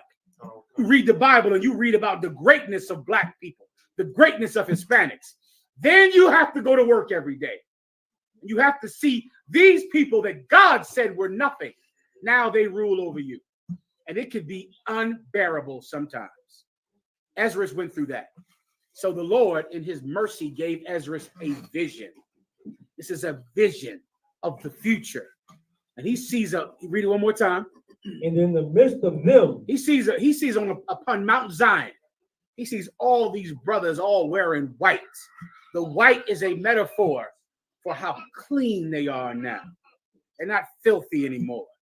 They're not drug dealers and murderers and rapists anymore. That's not what they are anymore. They're not criminals. They're not someone that has to be afraid of every cop car that drives behind them. That's not who they are anymore. They're clean now. They're upon Mount Zion.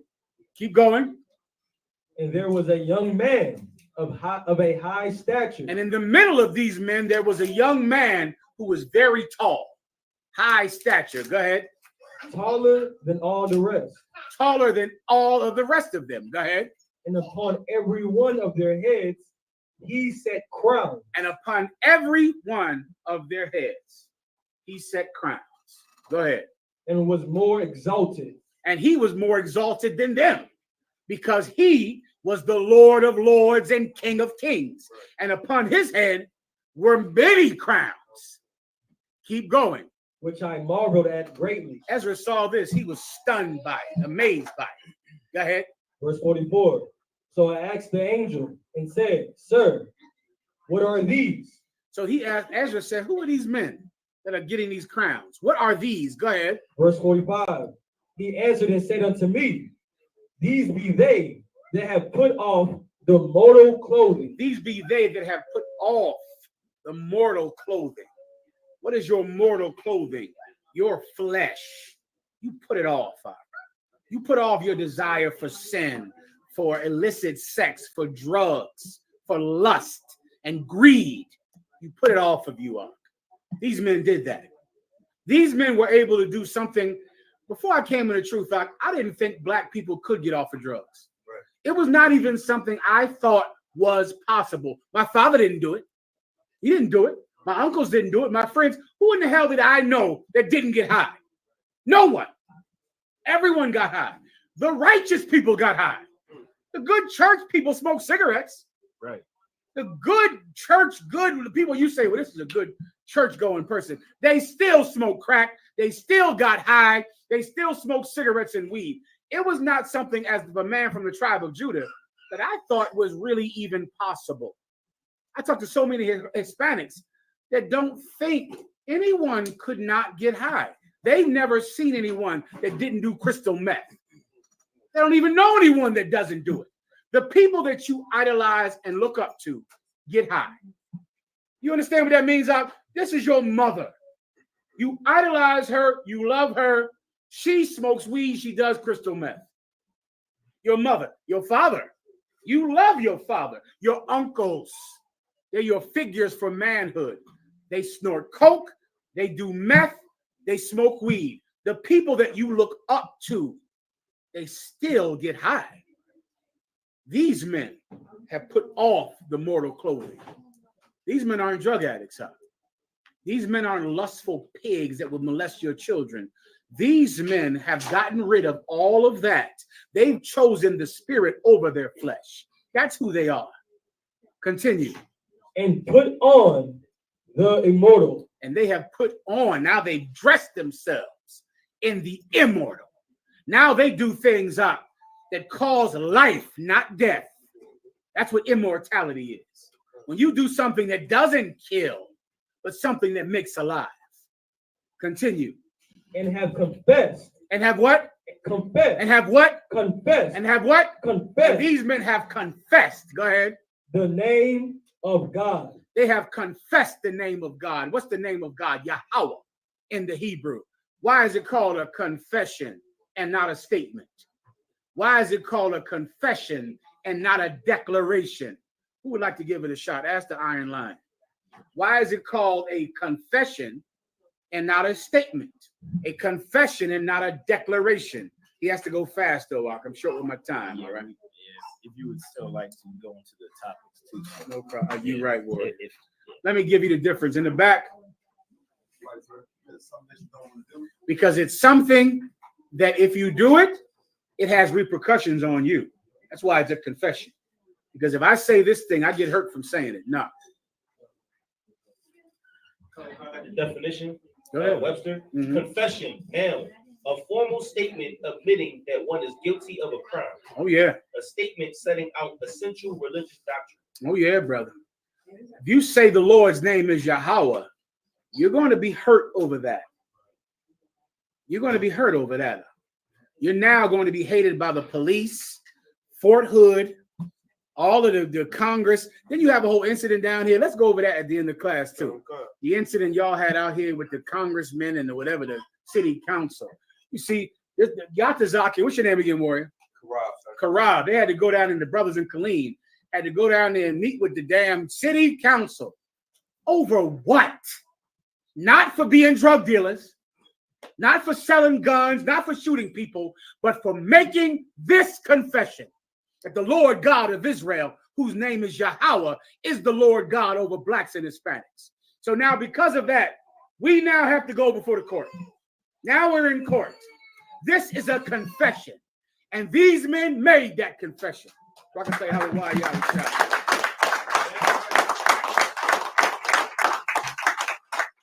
And because of that, Now, say what? now, And because of that, say it again. now, And because of that, I ain't lying. Listen carefully. now, And what? now, And now, are they crowned? that's what happens, young man. That's how you get to wear a headpiece with a hole in the top. You understand? That's how you get to wear a headpiece with a hole in the top. Right. I ain't lying. I know you don't wear one, and you probably never will. You probably never will, young man. I don't know what city you in, but contact the camp leader in your area, Warrior. All right, they'll help you out. Next. Let me get this brother right here. Fast. I gotta get to the topic. This brother's keep me on time. What's your name? Officer Barack, yeah. Barack, yeah, you keep me on time. Give him a hand. That's right. You know what he does. It's an orderly man here.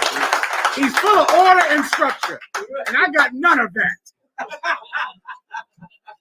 Come on, go ahead.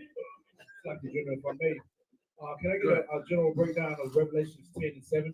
Please, go ahead. Is there anything in particular, or just the general breakdown, like you said?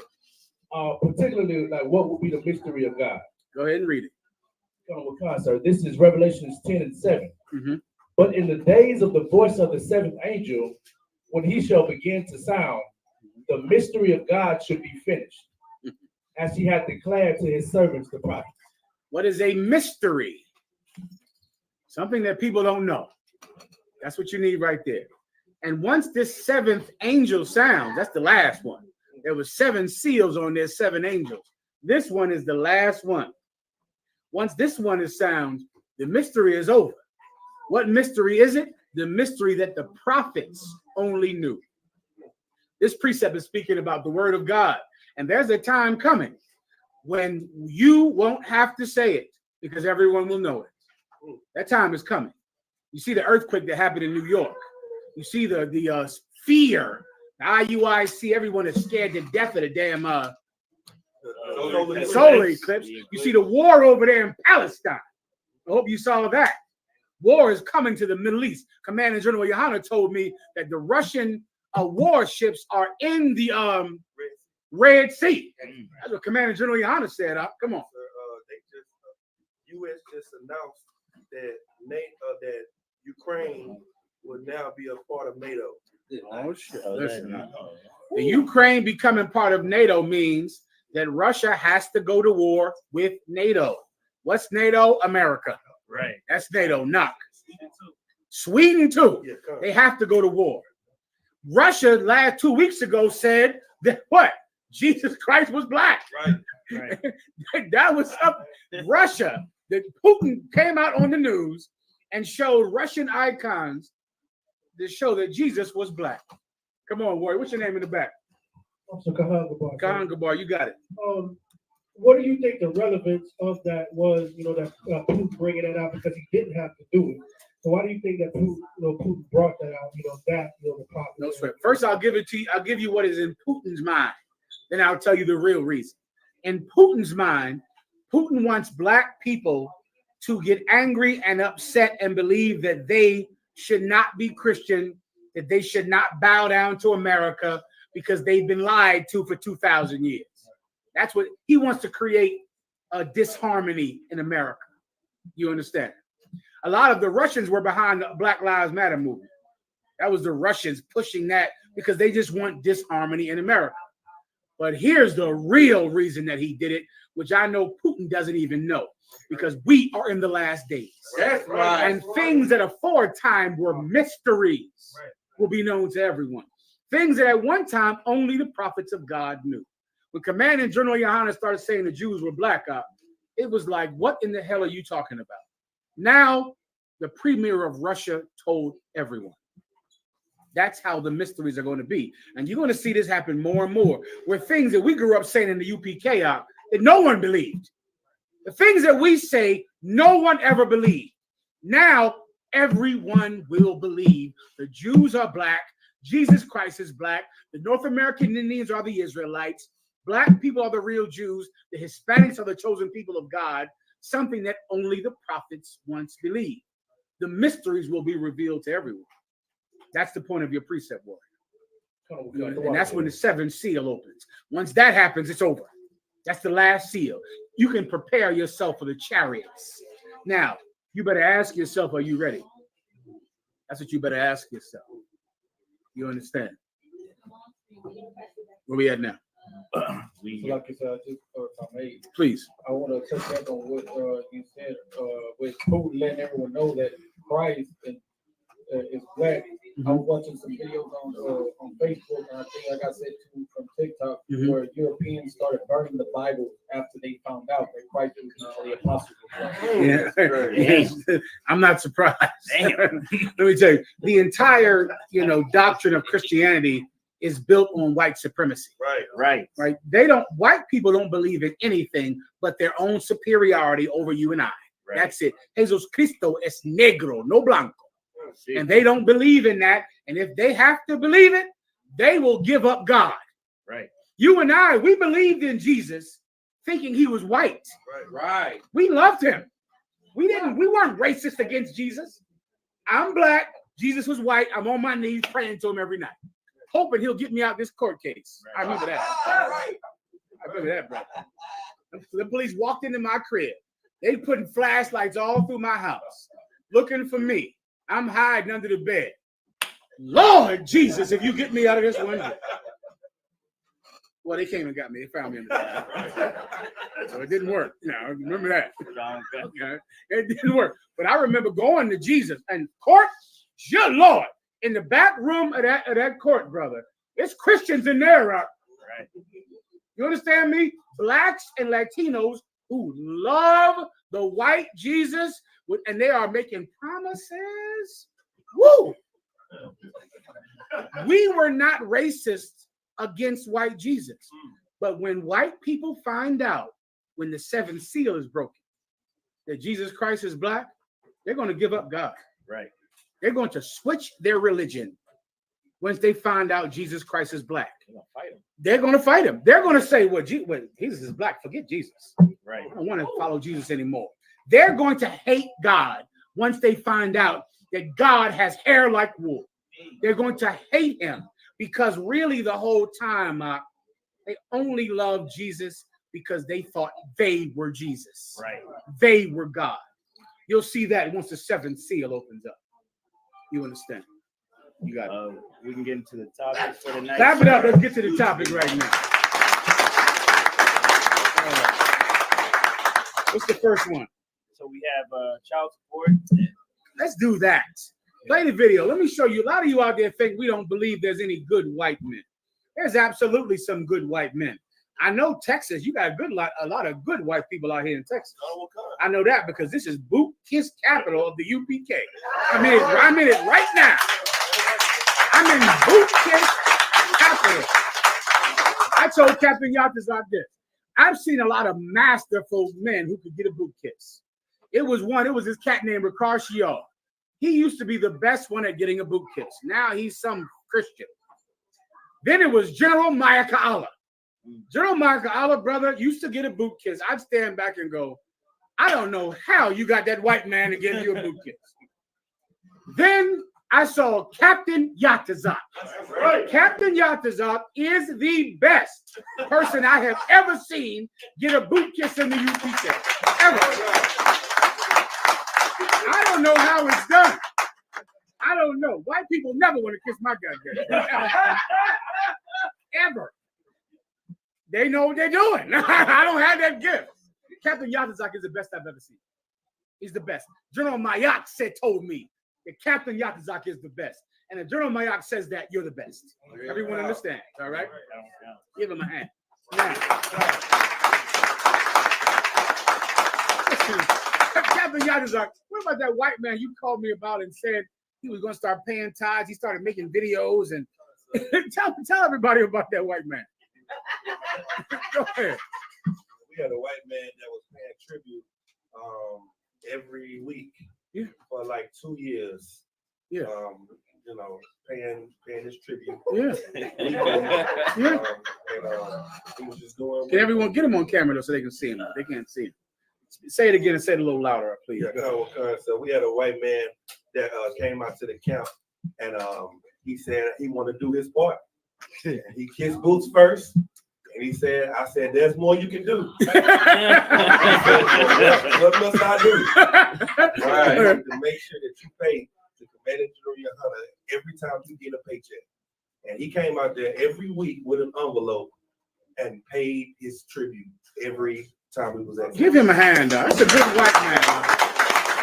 You see that? Yeah, good. Does the UPK believe in good white people? Absolutely. There are a lot of good white people.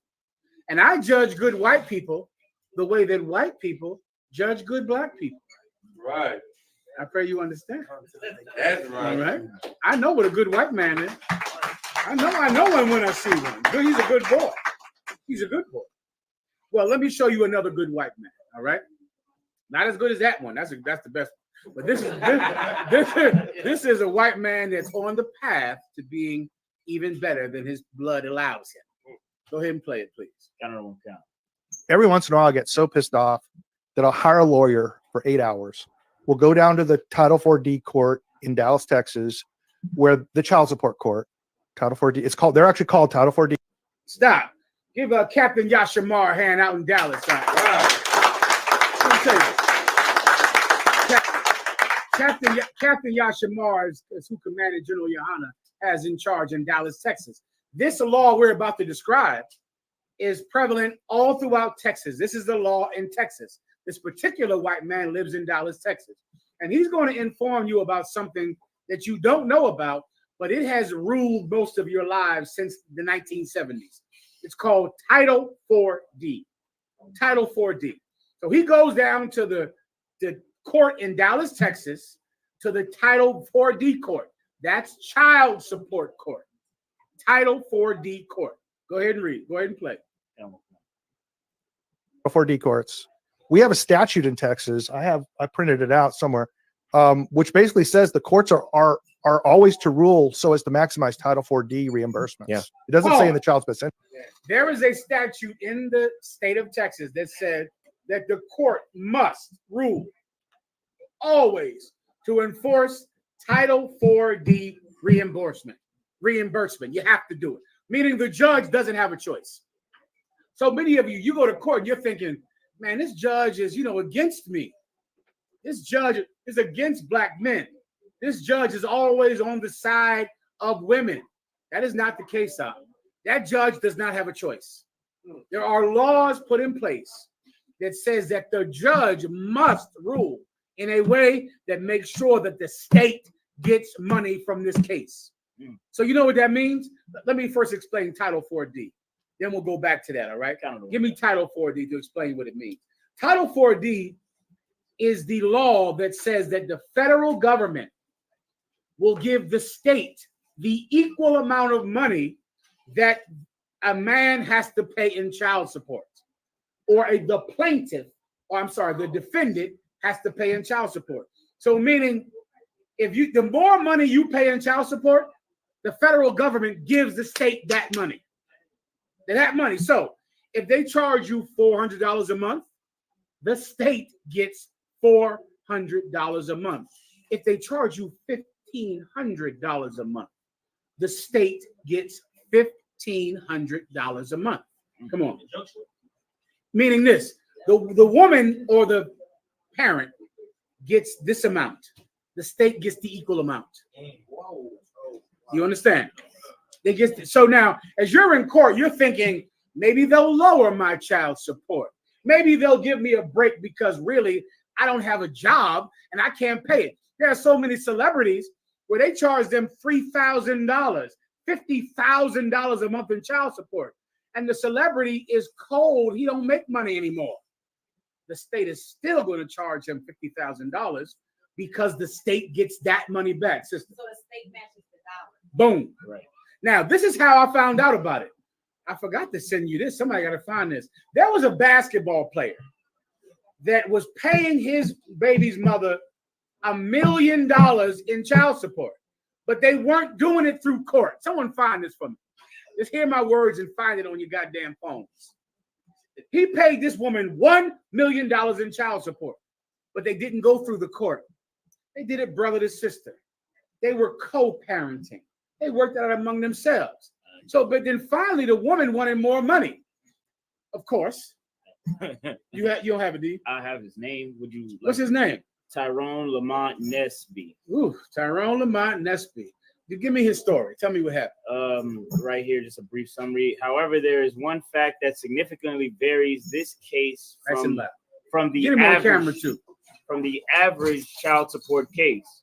The player was ordered to pay nearly $1 million in arrears. So he had $1 million in arrears because he's a basketball player. That was the order of the court. Go ahead. According to court documents, Tyrone Lamont Nesby, a 34-year-old former NBA player, has been ordered by a federal current judge. NBA player. Former. Yeah, you be in court wondering, well, damn, I don't have that job anymore. It's another. Please, camera on it. Go ahead, whatever you got. Salaki, sir. Former NBA player Eddie Curry paid $1 million in child support. When the child turned 18, the mother took him to court claiming she never received any money. Now, this cat paid $1 million in child support. The child turned 18. The mother said, I never got anything from it. Go ahead. Curry sent money directly to the mom and not to the state. What did he do? Send money directly to the mom and not to the state. Brothers, let me tell you, so many of us, we're at a loss because we don't understand the laws of America, because the laws of America are designed to oppress blacks and Hispanics. And you walk into court with simply common sense. That doesn't work there, warrior. That's not what that place is based on.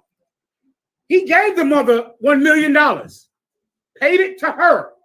Here's a check, cat. Here's a check for $200,000, $200,000, $200,000. She had it. She got to court and she said, I'm sure she went and bought a lawyer. Some lawyer told her about Title IV. She went to court and said, he never gave me anything. She was right. He never gave her anything. Listen carefully. Go ahead. And not to the state. Because he gave it to her. Because he gave it to her, he never gave her anything legally. Keep going. So it was considered a gift. A what? A gift. A what? A gift. If you hand your baby's mother money, you give her this for the Pampers, this for the school, this for whatever you need for the kid. You have given her nothing legally. Nothing. Because the court must be involved. Because the judge must rule in favor of Title IV reimbursement. So if you hand her $1 million, the judge says you gave her nothing, and he doesn't have a choice. He can't say, well, this is wrong. I can't do this. Then he's not a judge anymore. Because the state needs your child support money to fix potholes and to clean up the streets and to get rid of the trash. They need it. And it's a rule. And there's no way around it. A good judge can't do anything about it. Come on. So when, well, not theoretically speaking, literally speaking, when a man is in prison for not paying child support, it is for not paying the state, not the woman. Yes. Let me give you another thing that'll blow your damn mind head off. There's a law, I know it's in Florida, and I can all but guarantee it's in Texas. If you go to jail and you go to prison in Texas, someone look this up, please. Let's say they give you 7 years in jail and you get out in 3 years. You owe the state $50 for every day of your 7-year sentence. That's the law. So even though you got 7 years done, all of a sudden, good behavior, you change your life, you're out in a year and a half. The state is charging you $50 a day. There's a sister, a Hispanic sister, that went to prison out. She got 7 years for drugs. She turned her life around in a year and a half. She became a nurse. She got married. She had children. She opens the mail one day. She owes the state $127,000. That's a life sentence. She'll never make that in her life. Why? Because she gets charged for the amount of days of the 7 years. She wasn't even in that cell. Someone else was in that cell. She still has to pay because these streets won't get clean. The potholes won't get filled without oppressing you, sister. Give her a microphone, please. If I'm not mistaken, September of Give it a camera, please. September of 2023, they actually raised it from 50 to 60 something. Yeah. Give her a hand. I have an article here. Officer. Give it to the officer. Go ahead. Let me get this up on the screen. There's an article here with WSVN.com, which is a Florida news station. I was floored, Taylor said. It's an astronomical number. It's another laughable. It's almost laughable. Taylor, 69, said he had not filed a lawsuit against the department and that he wasn't sure why he got the bill. Such cases stem from a Florida law that allows the state to charge inmates $50 a day to cover the costs of their incarceration. Or I believe this is it. Yeah, even after you get out. So imagine you saying to yourself, I want to repent. I want to change. I want to be a better person. They say, fine, go home. You're a better person. You get your GED. You get a college degree in college, an associate's degree. You go home. 10 years later, you look up and get something in the mail. You owe the state $150,000. And now you can't change your life. You can't live a better life. This country only profits if you're a criminal, if you're a sinner. If you change, they lose money. They don't want you to change. They want you to get high. They want smoke shops at every turn. They want you to get high. They want you on drugs. They want you to be a criminal, or else the trash can't get picked up. The trash won't get picked up. Go back to child support. Now this white man, he saw this because he knows the law. And he knows that it only affects you, this law. It affects you. Play the video of the good white man. Count it one time.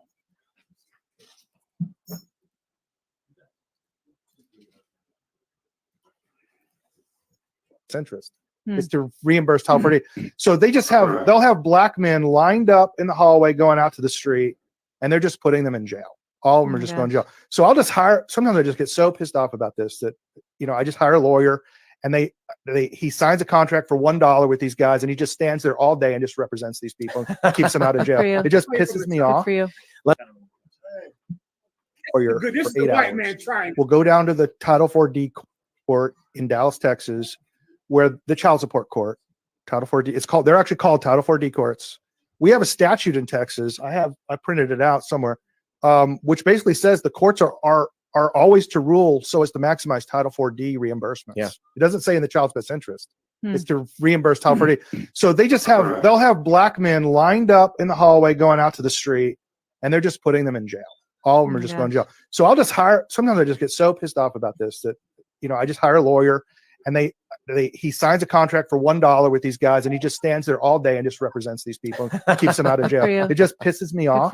But here's the deal. They go. That's a good white man. That's a good white man. Give him a hand.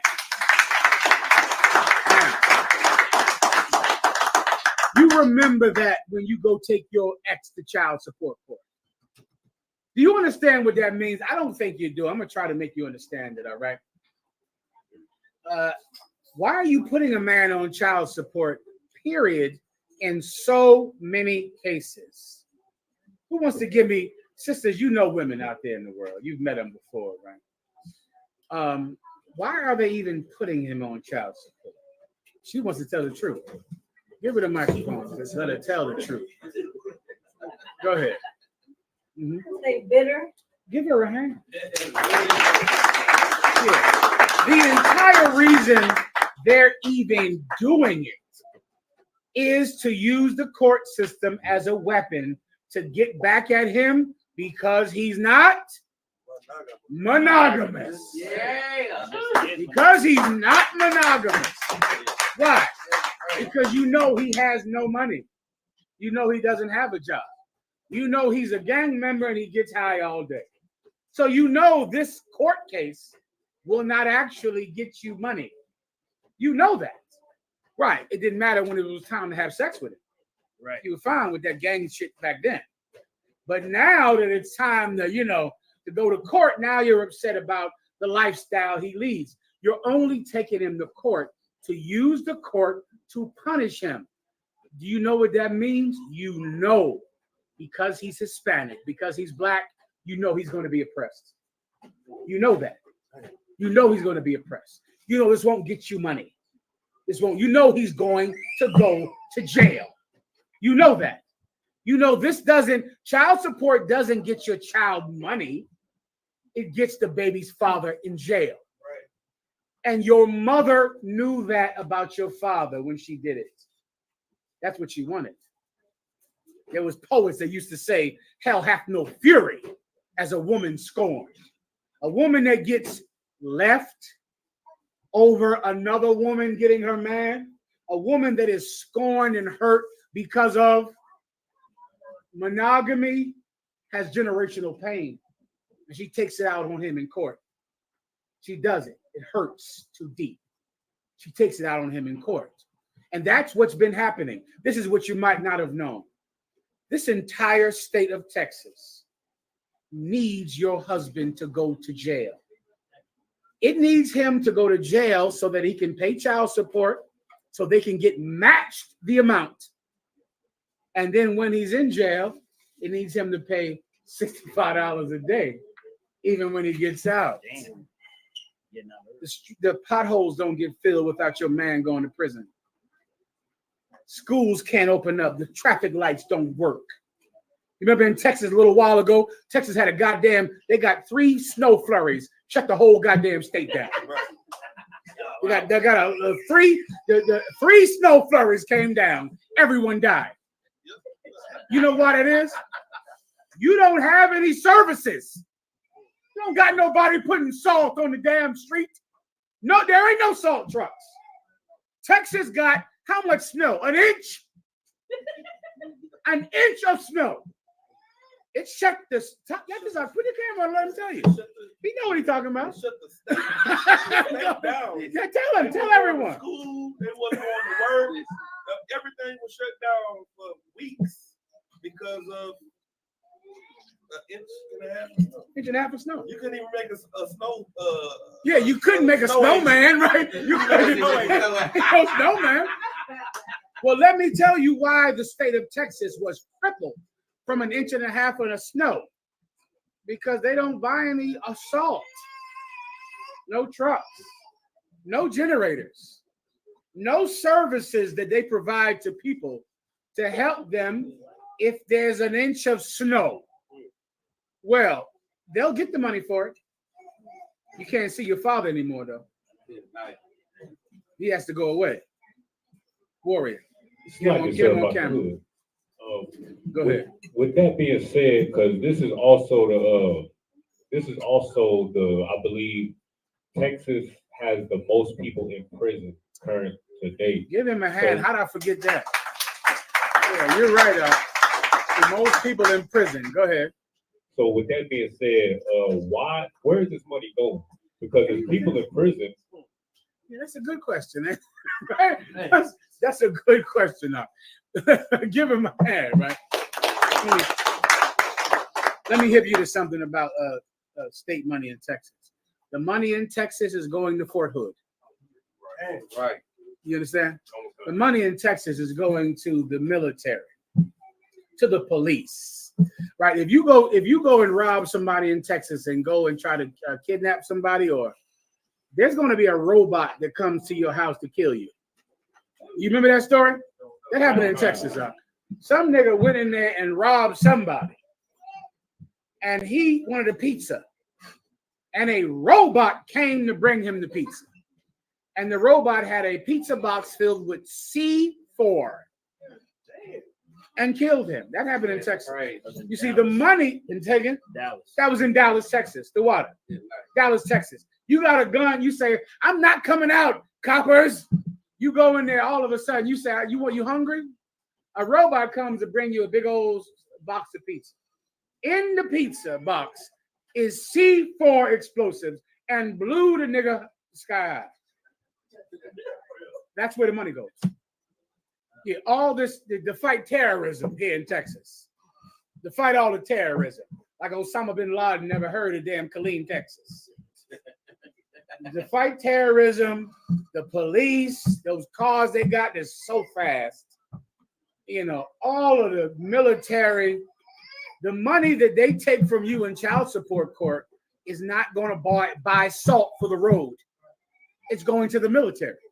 And there is no politician that would dare come against the military in Texas. Never, because he won't win the next election. Right. I'm just telling you straight as I can for you young brothers, all right? Get the warrior right here. Hey, the water, sir. Go ahead. Shalom. Get him on camera. So I was watching the debate with Captain Zarek and Tommy Sotomayor, and a brother had called in, and Captain Zarek asked him about his situation. He said, "Well, I'm paying child support, and I'm still going to see my kids for visitation." And then Captain Zarek made a statement. He said, "You pay child support, and you still have them staying with you, and you go get them." And he was like, "Yes." He said, "If it was me, I wouldn't be dealing with the children at all if I had to pay child support." And the brother was like, "Well, I can't do something like that, not see my kids."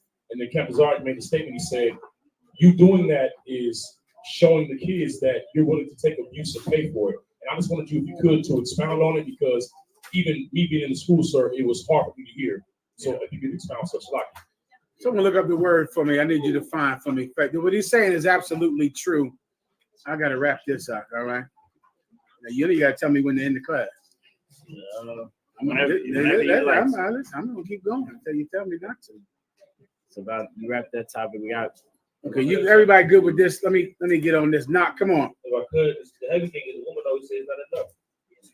It never is. Because it's not about the money. Right. That's something brothers don't understand. So like you said, what would you like me to look up? I want the word integrity in the Psalms or in the Proverbs. Let me give you, first of all, give a hand to Captain Tazar Yak.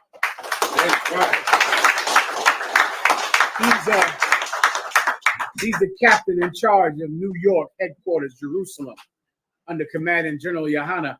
And what Captain Tazar Yak said is that if a woman had him on child support, and if he was court ordered to give her money, he would not go see the child. He would pay the money. Now, Captain Tazar Yak is One West. Now, this is a hard concept for people to understand who are not One West, because people who are not in the UPK do not understand how hard it is to maintain integrity, to maintain your courage. Raise your hand if your father was a drug addict. Raise your hand if your father was someone that people felt sorry for. A lot of us look at our father and we look at him and he might have been a drunk. He might have been a drug addict. He might have been someone that when you look at him, you don't feel he's strong, you pity him. You don't know how your father ended up like that. Let me help you with the love of your father right now. Let me help you to forgive your father. Your father went through a systematic oppression here in America that weared away at him. It starts about what age? 13, 15? When you start to just feel emasculated and pushed and pushed. Sometimes it makes the news when a black man just won't let a cop frisk him. He can't take it anymore. Get your fucking hands off me. He can't take it anymore. He can't take the feeling of constantly being emasculated from 13 years old. And it just keeps coming and coming and coming. And then one day he has a baby boy. And now he's happy. And he wants to raise this boy like a man. But he's poor. And he's on drugs. And he's not monogamous. And now he loses his children. And now he goes into a courtroom where some devil tells him that you have to pay money that you do not have for this child. And every day he's going to have to lose his job. Sisters, you might not know this, but when a man gets a child support ruling against him, he loses his job because of the child support hearing. Why? Because he loses his driver's license when he gets the hearing. So he can't drive anymore. So he's not at work anymore. The child support police, the sheriff, come to his job. He goes to jail for 60 days. What happens when there is no job? Because he constantly gets fired.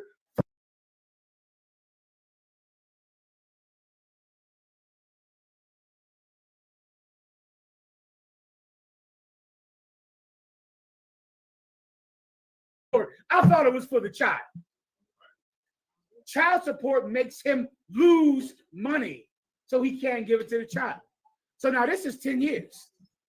10 years of this. Captain Desariac, being one West like he is, he knows that sometimes, warrior, a man must do something to meet his heart. And so because this judge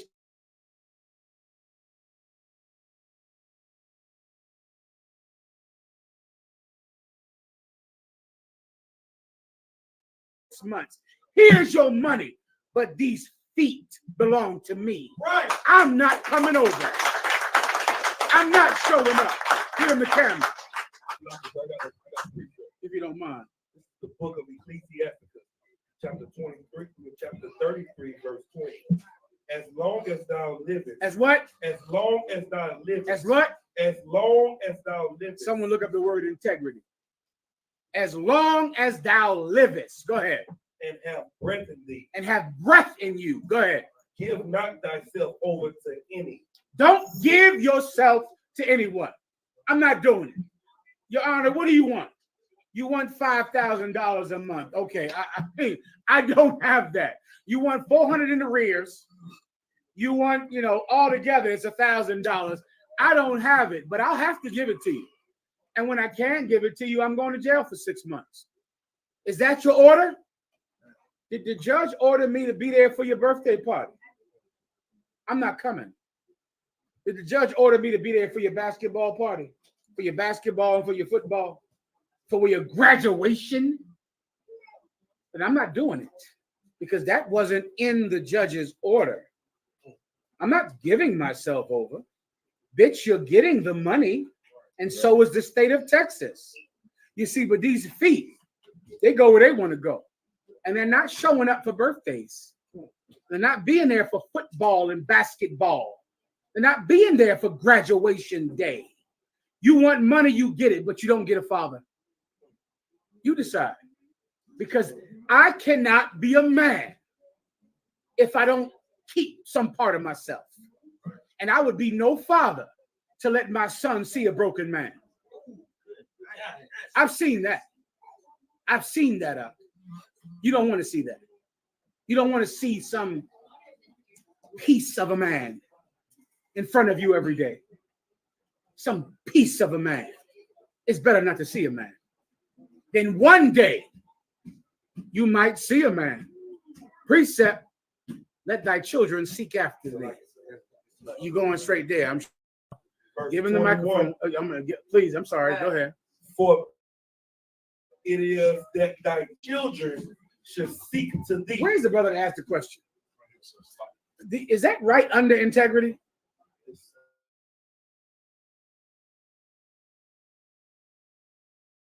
Ever give yourself to someone as long as you have breath inside of you For it is better that thy children seek after thee. Right. Meaning what? Instead of me going to the basketball practice, instead of me showing up to the birthday party, instead of me being there when they graduate, it's better that they come find their daddy.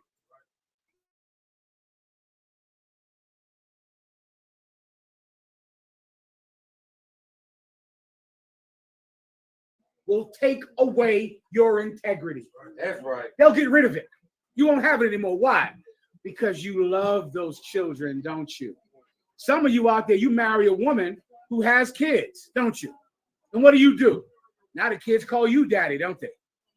Now they call you daddy. Now you're there with them. You know, their father, he ain't shit. But I'm a real man, so I'll be there for them. Not like their no shit daddy is.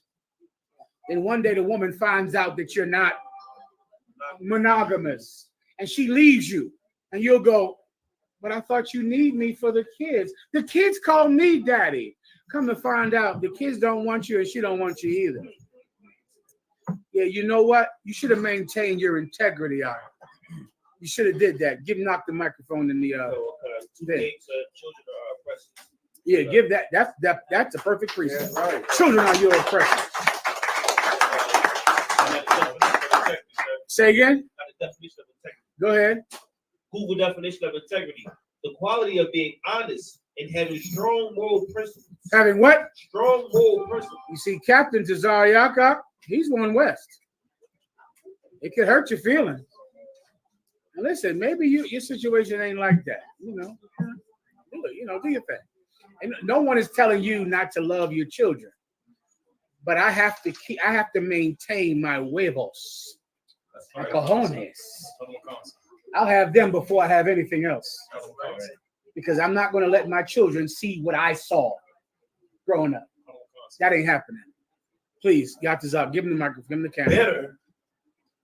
Better is it that thy children should seek to thee than that thou standest to their courtesy. Read that again and make it lay it down nice and flat, if you don't mind. Go ahead. For better is it that thy children should seek to Here's thee. what's better. It's better. Give me the camera. It's better that your children will say, I want to see my daddy. Hey, mom, who's my daddy? Hey, mom, who's my father? Hey, mom, I want to meet my father. I never knew my father. Where was my father my whole life? It's better that your children will go on Facebook, go on Instagram, and find you. That's better. Come on. Than that thou should stand to their courtesy. Then that you should stand to their courtesy.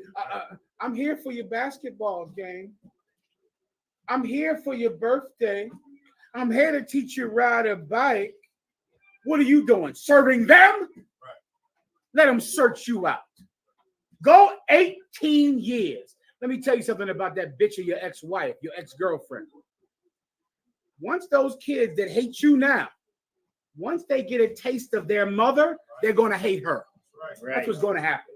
They're going to get to be about 18 years old, sometimes 16, once she feels like, if you have a daughter, 16, she'll start to feel like her mother is scared of her sexually. Once her breasts get big, then the mom will think that her boyfriend wants her, and the mom will hate her because her breasts are big and her body is better than her mother's, and the boyfriends want the daughter. Then the mom will hate the daughter, and then the mom will say, "Where's my dad?"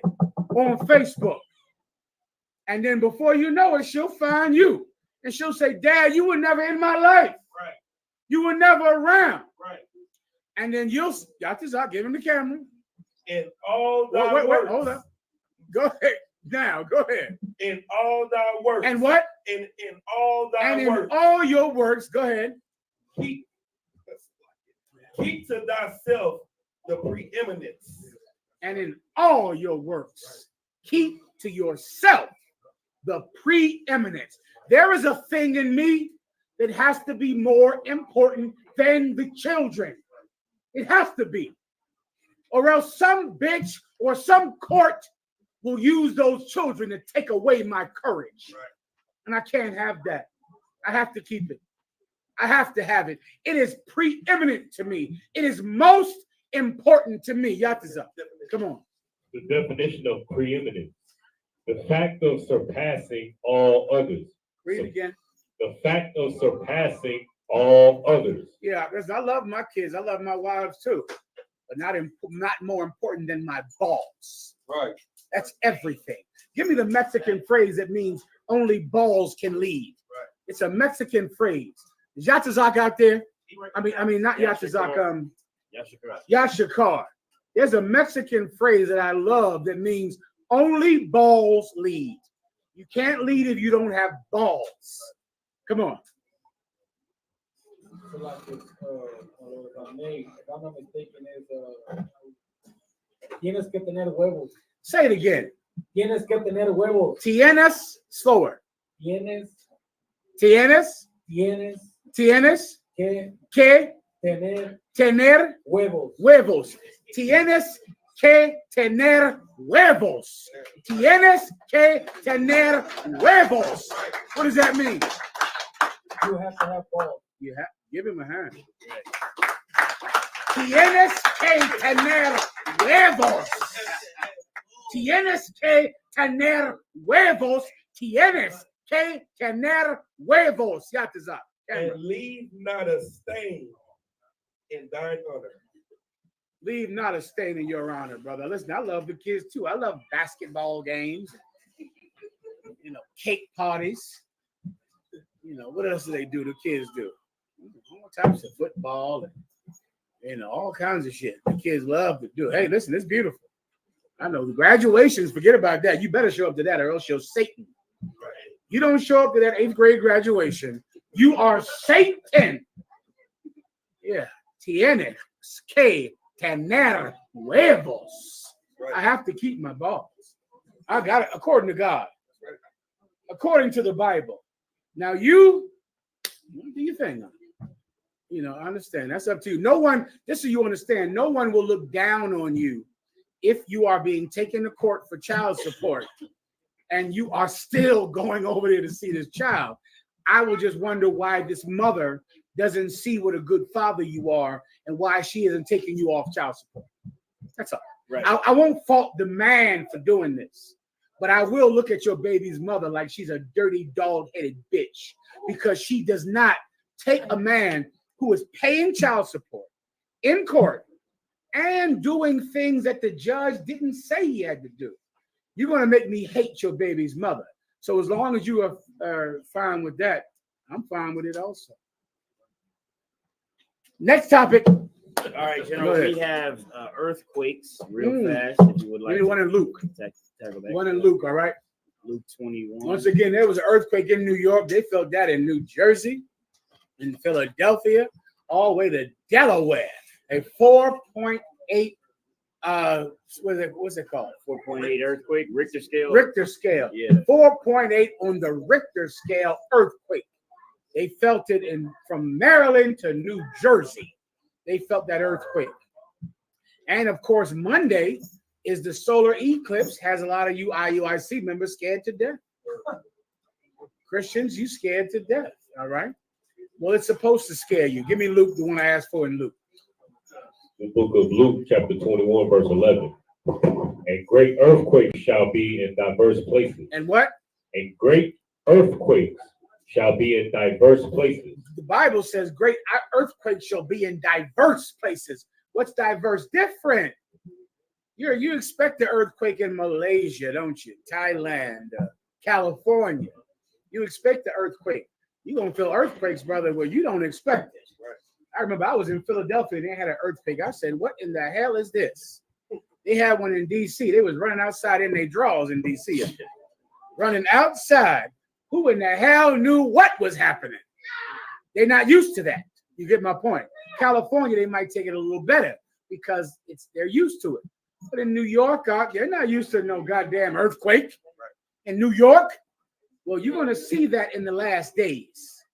You're going to see earthquakes in diverse places. That is a direct sign of the coming of our King, Jesus Christ. Right. When things happen to make you feel a feeling that you never feel without this. Sinners in the world, they never feel the fear of God. They never feel it. So you and I in the UPK, we have a conscience. So we feel that. We feel the feeling like, damn, this is wrong. I shouldn't be doing this. I have to stop doing this. This is wrong according to the Bible. Out there, the earth has to shake for them to care about God. They don't care. The sun has to come across the moon in some way, or else they don't even acknowledge the existence of God in their personal life without a cataclysmic event. Those events are coming, young man. Don't worry. God is going to get your attention. He'll do it. I assume the crack epidemic and the AIDS epidemic, that wasn't good enough for you. No problem. Look up. Right. Now he'll have your attention. Feel the ground moving under your feet. Now he'll have your attention. He's going to do what he has to do to get you to pay attention to him. Read it again. The book of Luke, chapter 21, verse 11. And great earthquakes shall be in diverse places. Go ahead. And famine and pestilence. And what? And famine. That's happening right now in Palestine. Those children are just starving to death over there in Palestine. And they're going to starve all over the world. There's going to be so much heat and famine, and the sun will dry up all the crops, and there won't be enough rain, and pestilence and plagues and bugs will just be everywhere, and they'll devour the food that you had planned for your children to eat. But that food is going to be gone. Now he has your attention. Now you realize that he's in charge of life and death. AIDS, for some reason, didn't teach you that lesson. Drug addiction didn't show you anything. When 1 inch of snow shut down Texas, that didn't make you fear God. It was 1.5 inches of snow. You were sitting in your house with no power for 30 days. 1.5 inches of snow. That didn't tell you, damn, what if it was 3 inches of snow? That did nothing? Okay. Well, then the earthquake is next. Well, then the extreme heat is next. Extreme cold is next. The Most High God will make you pay attention to him. He'll do it. He'll do it. Please. So if I could, can brothers and sisters hop off the Wi-Fi so we can get a better stream going? We got a weak signal. No, so if you're on the Wi-Fi, just disconnect till the class is over. I appreciate it. Give him a second to do it. Oh, let me do it myself.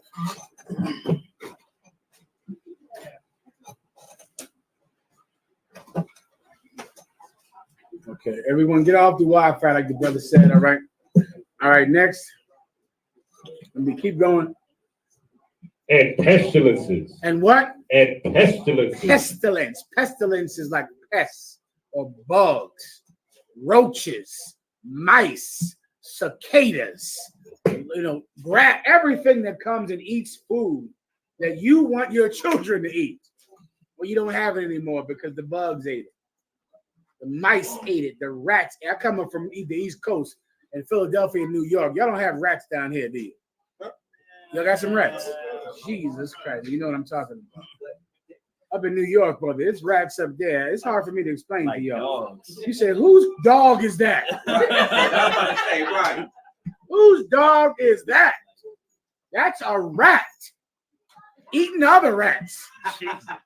Go ahead. No, say, sir, I was just about to see that. I'm like, no, we don't have rats compared to y'all. Y'all ain't got We got 8 mice compared to y'all. They y'all mice, got some massive spinner rats out there. He's telling the truth. Listen, I'm from the East Coast, brother. You go in Harlem. I spend half of my week in Harlem. And you're going to see rats up there. You think, how is this possible to live with this thing here that just crossed the street right here in front of me? And outside a restaurant. And this is how bad the rats are in New York. You up there, you in the restaurant. You standing in line. Rats are running between your feet. Listen, and you still order the food. That's it. You just think, damn, all right. I'll have the number 3. Listen, that's a terrible thing. Yeah, it's a terrible thing. You give you out the zone. Go ahead. Like you said, this is an article from a news from Fox. It says the U.S. is now to face extremely rare cicada Mageddon. As 2 generations of over 100 trillion cicadas will emerge together for the first time since 1803, the week after April 8th solar eclipse. The week, you've given my hand. The week after the solar eclipse, after Monday, there's going to be cicada Armageddon, because cicadas, that there's a group that come out every 25 years, another group that come out every 20 years.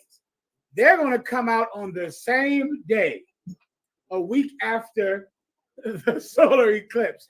The Most High will find a way to get your attention. He's going to do it. He's trying all the time. He's trying to make you say, maybe my life doesn't belong to me. Maybe my body doesn't belong to me. It's so hard to make you realize your body isn't yours. You brothers, you think your penis is yours, right? You think whatever makes your penis hard is what your penis should get. You sisters, you think whatever your body wants, my body, my choice, I should get. I should have abortions. Why? Because it's my body. It's my body. That is the most ridiculous argument I've ever heard, when a woman says that abortion is right because it's her body. The argument for abortion is the exact same argument for slavery. There's no difference in it. Now, you remember that when you go out on the street next week. If you have to battle about abortion, what will a woman say? What will she say? This is my body, my choice. My body is my property. It's mine. It's mine. No one should tell me what to do. And then you'll say, but the baby is a living life and you should care about the baby. No. The baby's inside my body. So I decide. Why do you think slave plantation owners thought they owned you? Right. Because you were their property. And guess what the one battle, there's a word that the South, including Texas, would always use for the battle against abolition, against the North trying to end slavery. Why was slavery wrong? Because slavery was against what? Who can figure this word? Freedom. Give him a hand.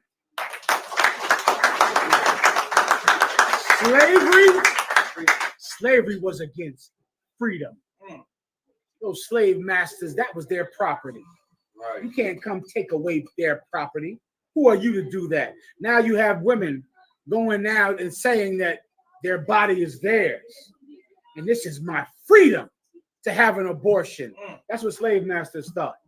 Come to find out, it's wrong when your freedom infringes on someone else's freedom.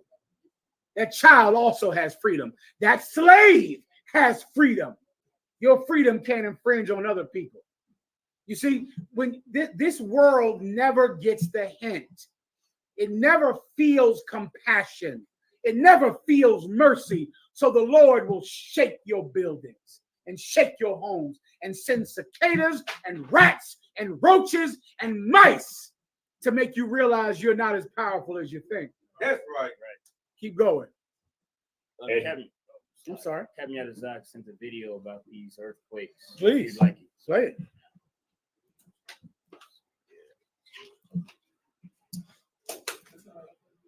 It's not. You good to go? Let me know when you're ready. Peace. And fearful sights and great signs shall there be from heaven. Fearful sights. Oh man. Monday, what's gonna happen? It's gonna get dark, I guess, in the middle of the day. All right. It's dark, y'all. Let's get under the bed, I guess.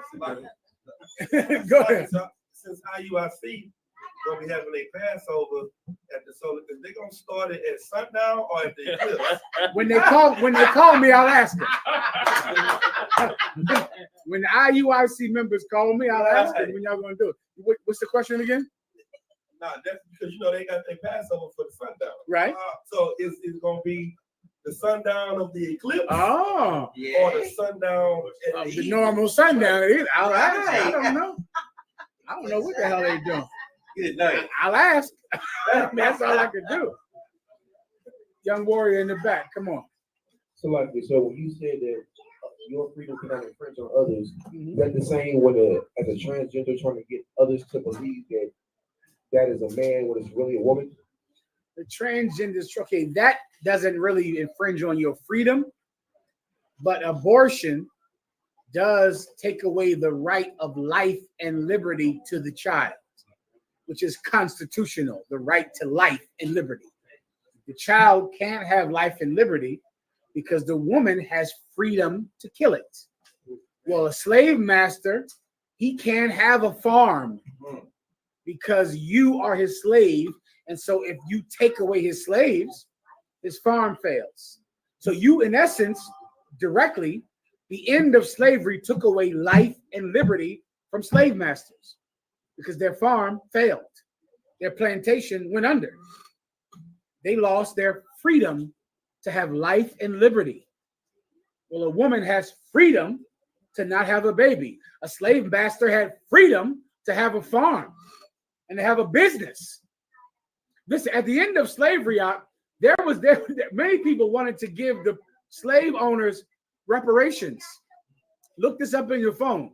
There was many laws that were said, maybe if we'll give them reparations for the loss of property, then we could end slavery without the South seceding from the North. Down here in Texas, boy, let me tell you, you had a cat down here, a white man named Sam Houston. Sam Houston was like among white men, he was trying to be a good white man because he was not as zealous about slaves as other white men were in Texas. He believed, he understood what abolitionists were saying. He understood that these black people had some rights and our rights shouldn't supersede theirs. The other white people in Texas hated him. And at the end, they excluded him and gave him control over one thing. Who can guess what it was? The prison system. That's what they gave Sam Houston. At the end of the Civil War, he was in charge of the prison system since he loved black people so much. And then, of course, they made the 13th Amendment, which put everyone back in slavery, but now they're called convicts and prisoners. And Sam Houston was in charge of it because he was considered to be kind and understanding to the right of slaves. The right of abortion and the right of slavery is the same. It's the exact same argument. It's no different at all. These women have a right over their bodies. These slave masters have a right over their property. But these women will have to kill the baby and take away their right to exercise the right of their body. These slave masters will have to lose their right of property for these slaves to have their right to be free. You're going to have to get rid of freedom in both cases for someone else to be free. You understand? It's the exact same argument. In the Black and Hispanic community, it's really not relevant because Black people who believe in abortion, they know they're killing that baby. White people think they're not killing the baby. Black people know they're doing it, but they think they just have to because they want to be, I guess, a nurse's aide or some shit. You know, I don't know what they think. Right. You know, they got to kill this baby, That's I guess, how you to do be it. a nurse's aide. Sister, microphone. I grew up around in my family, or just is the Karaite and Judites who use it as a form of birth control. Give her a hand. Yeah. In the Black community, abortion is birth control. And so they have to have the abortion. Why? Because sex is meaningless. And you have that with whoever you want. So that means you get pregnant by anybody and it don't matter. And now you're pregnant. So you just have an abortion. Why? Because I guess you want to be a nurse's aide. I wish that baby that you killed would know that you killed that baby to be a receptionist. Damn. Or a nurse's aide. Making 45. Making right. Why'd you kill me, mommy? Well, because I wanted to do nails.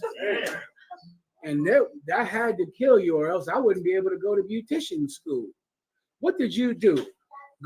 You killed that baby to what? You change diapers I think you might have been able to do it with a little integrity.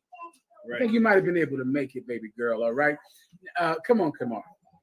So like you said, just to add on, so how the oppressor tries to manipulate abortion within our community. We can't forget about how the scientists and all the medical experts use the fetuses to develop all kinds of other medicines or use it for research purposes and to promote them doing and thinking that it's not that bad. It's like the child support system, isn't it? They need women to have abortions so they can use that fetus like an ingredient in a pie. They take that fetus and do everything with that fetus. The white man, he knows how to make use of something else. And he needs you to have abortions. He needs you to go to jail, sister. Can I get you? Say your name again in the back. Kanar. Say your name again. Kahan Gabar, sister. Salakia, less than 10% of women who do have abortions are the ones that are like incest or rape. That number is not extremely high at all. Yeah, give her a hand. Let me tell you something. That's another myth. Right. That's another myth about abortion. Listen, if your baby is from incest, have an abortion. If your baby is from child molestation, have one. Have it. Now that we're done with 1% of women, Right. let's move on. There we go.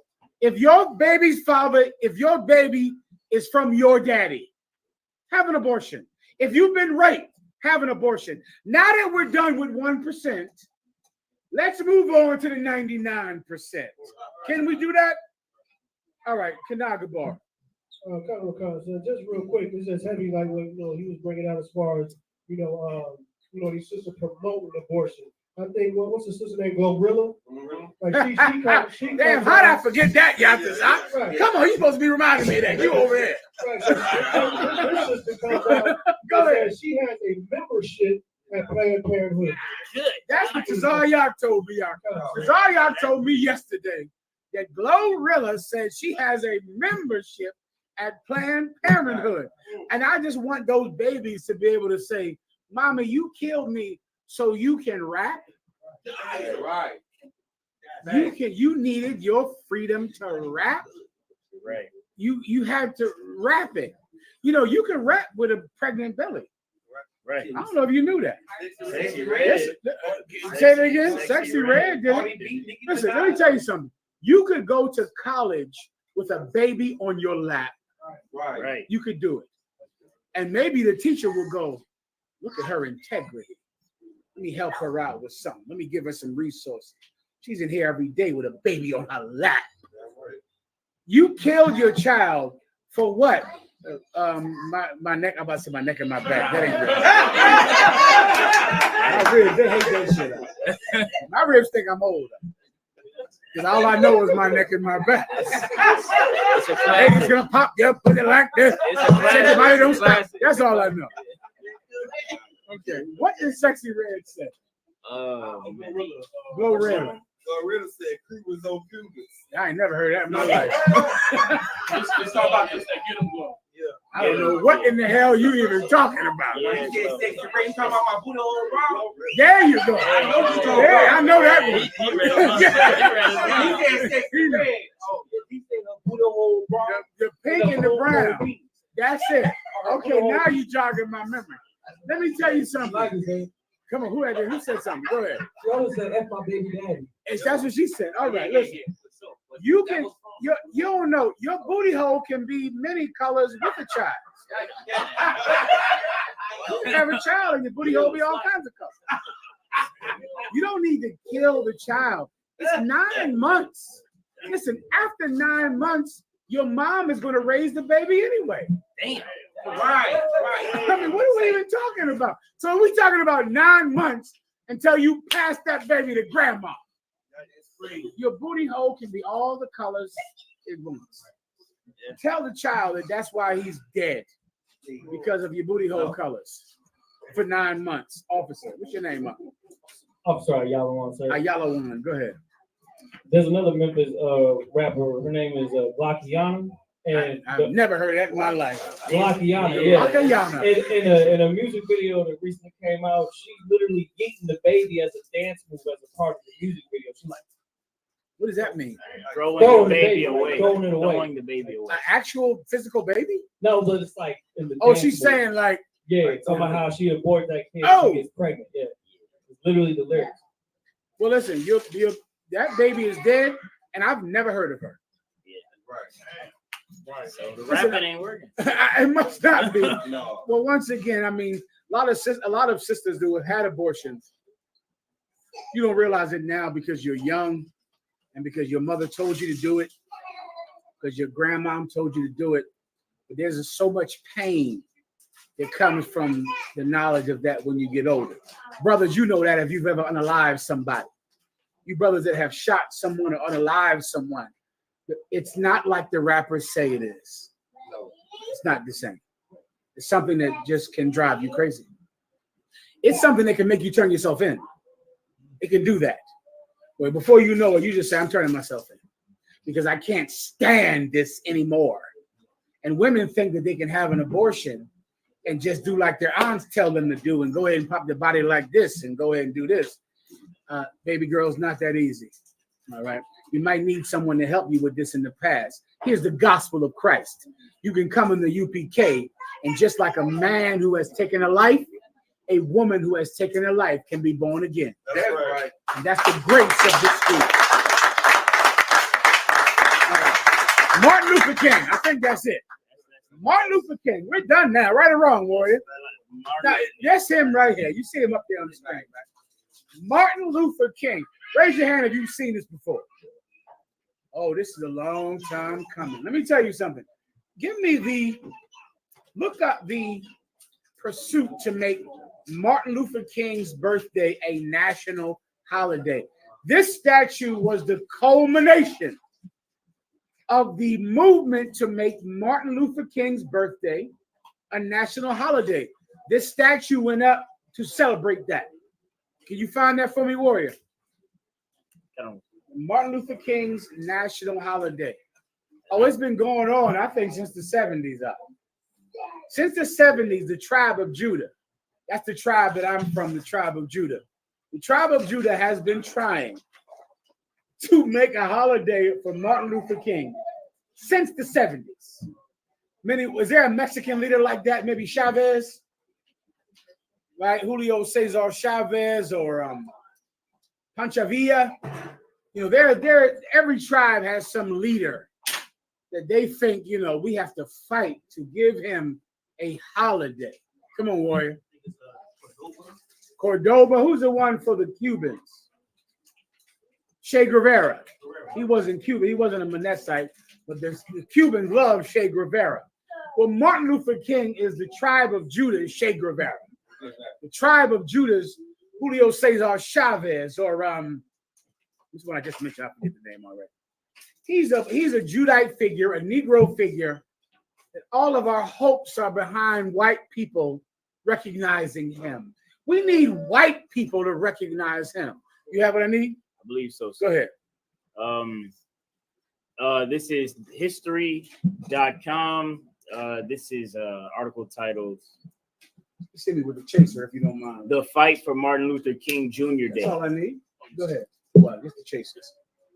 I'll start a little bit above. Go ahead. It says, when his first bill failed, Conyers was undaunted. Conyers would persist. You don't have dates on this? Yes, right. Go ahead. I have a date right here. One of the few black people. One second. Yashikar is, let me know. Hold up. This is from Yashikar. The term that I'm looking for is solamente huevos dan ordenes. Ordenes. Right. Solamente huevos dan ordenes. Any Yashikar in here know what I'm talking about? Solamente. Sister, you know what I'm talking about? Go ahead. Give her the microphone. Solamente huevos dan ordenes. Am I pronouncing it right? Give it to me. Oh, God. So say, let me hear you say it. Ooh. Solamente huevos dan ordenes. Dan, D-A-N. Ordentes. O-R-D-E-N-E-S. So this is a man referring to him. Of course, a man. Correct. Of course. Of course. So I would have to read it. Okay. Solamente huevos. Let us see this. pedophile right there. Okay, go ahead. Oh, there you go. Go ahead. There we go. Solamente. Go ahead. What does that say? Solamente. Oh, so like you said, we're gonna translate it. Please. Okay. So just say. Let me hear how you say it in Spanish. Solamente huevos dan órdenes. Don, say that last word. Dan The one after that. órdenes. Órdenes. Órdenes. Solamente dan órdenes. Solamente dan órdenes. Solamente dan órdenes. Solamente dan órdenes. Gracias. My phone. Solamente dan órdenes. Only balls. The term is only balls give orders. Right. I like that one, Yakuza. Right. Only balls give orders. That's right. Solamente dan órdenes. Solamente dan órdenes. And the names he had is Pancho Villa. This one is hard. Emiliano Zapata. What's Zapata's first name? Emiliano Zapata. So like I said, Emiliano. Say it again. Emiliano. Emiliano. Emiliano Zapato. Emiliano Zapato. Emiliano Zapato. Emiliano Zapato. Solamente huevos dan órdenes. Órale. All right. All right. Well, listen. Hold on. Let me tell you one more time. Solamente huevos dan órdenes. That's why I'm not going to see them damn kids. Damn them. And damn their mama. Why? Solamente huevos dan órdenes. You can forget that shit. So not that you can't go do it. You don't go do it, that's up to you. Right. Lord, it happens. The birthday is coming. All right, go ahead. Kind of want to count this. Now, put it back up on the screen. So you have the. I have the article. Go ahead. The first push for a holiday honoring King took place 4 days after his assassination. Damn. When did Martin Luther King get assassinated? 69, 68? 68, sir. 1968. He was shot. 4 days after that, they've been trying to deify him, to make him a god, to give him a national birthday since 1968. Go ahead. Honorable Khan. John Conyers, then a Democratic congressman from Michigan, took to the floor of Congress to insist on a federal holiday in King's honor. However, the request fell on deaf ears. No one wanted to hear that shit back then in the 68 hour. They didn't care about it. I remember every senator, every congressman was against giving him a national holiday. Go ahead. One of the few black people in Congress, Conyers had been an active member of the civil rights movement for years. He had visited Selma, Alabama, in support of King in the 1965 Freedom Day, one of several mass voter registration events in which large numbers of African Americans attempted to register to vote despite local defiance and armed intimidation. March after march, beating after beating. When did they finally make it a holiday? 15 years later. 15 years later, it became a holiday. Give me when the statue came up. The tide finally turned in the early 1980s. Damn. From 68 to the early 1980s. You know how many police beatings took place in that time? Right. How many marches, how much fighting took place from 1968 to the early 80s. Then finally, what did they get? When did the statue come up? In 1983, as civil rights movement veterans gathered in Washington to commemorate the 20th anniversary. Show me the statue. Oh, kind of. I think I got that. When did the statue come out? Oh. So they finally made Martin Luther King's birthday a national holiday. Does everyone know about that birthday song from Stevie Wonder? Yes. Happy birthday to you. Happy birthday to you. That is Martin Luther King's song. That's where that song comes from. Happy birthday to you. Happy birthday to you.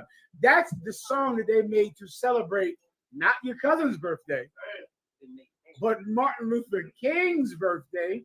The tribe of Judah just took it and now they sing it, for your cousin's birthday, for the kid's birthday. But that is a song from the 80s that Stevie Wonder made to try to get Martin Luther King's birthday to become a national holiday. He did it. Blind and all, he did it. It happened. It's a national holiday today. You got off last year, right, for Martin Luther King's birthday, whenever it was. You got off. And they made this statue win. Who knows? I'm looking for it now. So. Put it up on the screen. That's all I need. 2011.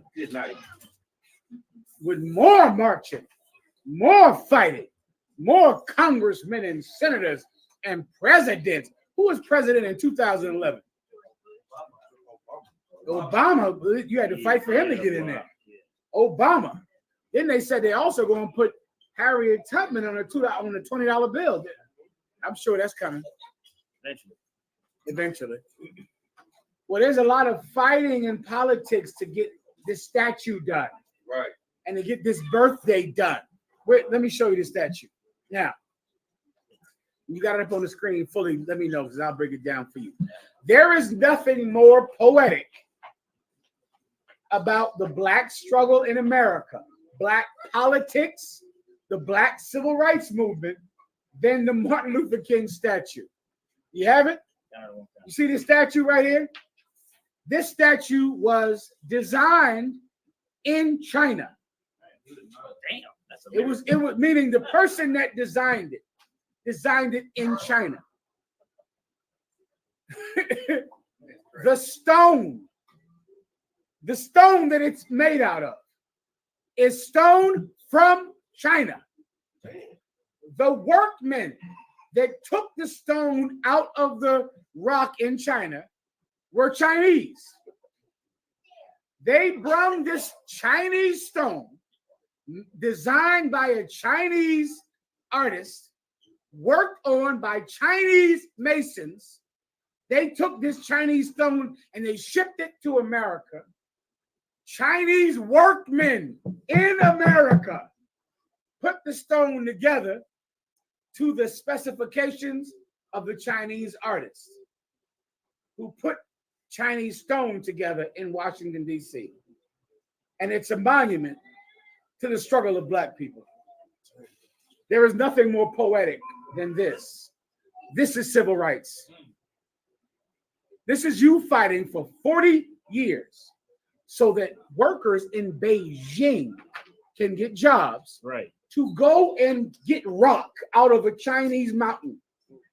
Take that rock, and an artist in China designs it. Those workers flew to America. Do you understand what that effing means? The workers, they flew them from China to DC to put it together in DC. The artist is Chinese. The stone is Chinese. The people who got the job to put it up were the people they flew in from China. You would think that, okay, let's say you have to get Chinese stone. Let's say you have to get a Chinese artist. There's no Black people in DC that could put it together. Right. That could just, take the stone and put it together in DC. Right. No. Warrior. So like you, sir, it's so poetic because the Million Man March was a march for jobs. Yes. The March on Washington is what he means. Yeah, come on. The March on Washington, I have a dream. Black girls and white girls should hold hands. Free at last, free at last. That was a march for jobs. And to celebrate him, you go to China because there's no stone in America, I'm sure. You don't have rocks over here. Right. You go to China, you get Chinese rocks, Chinese artists, Chinese sculptors. Fly them from China to DC to put together this Chinese rock from a Chinese artist, and they put it up, and Black people say, we did it. Damn. We in Chocolate City, knock. We did it. I don't think we did do it. I don't think that that's something that we did.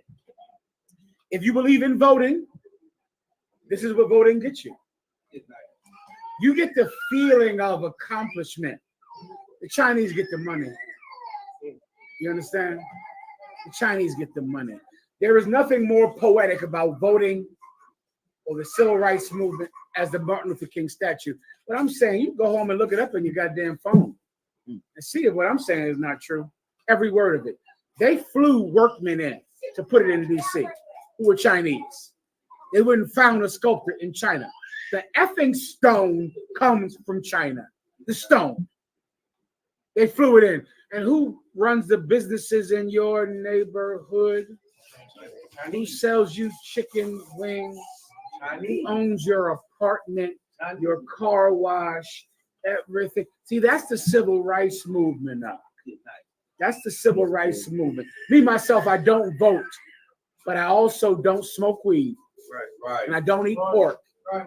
And I don't unalive people. And I don't assault women. And I don't assault children because I understand that my righteousness gets more work done than voting.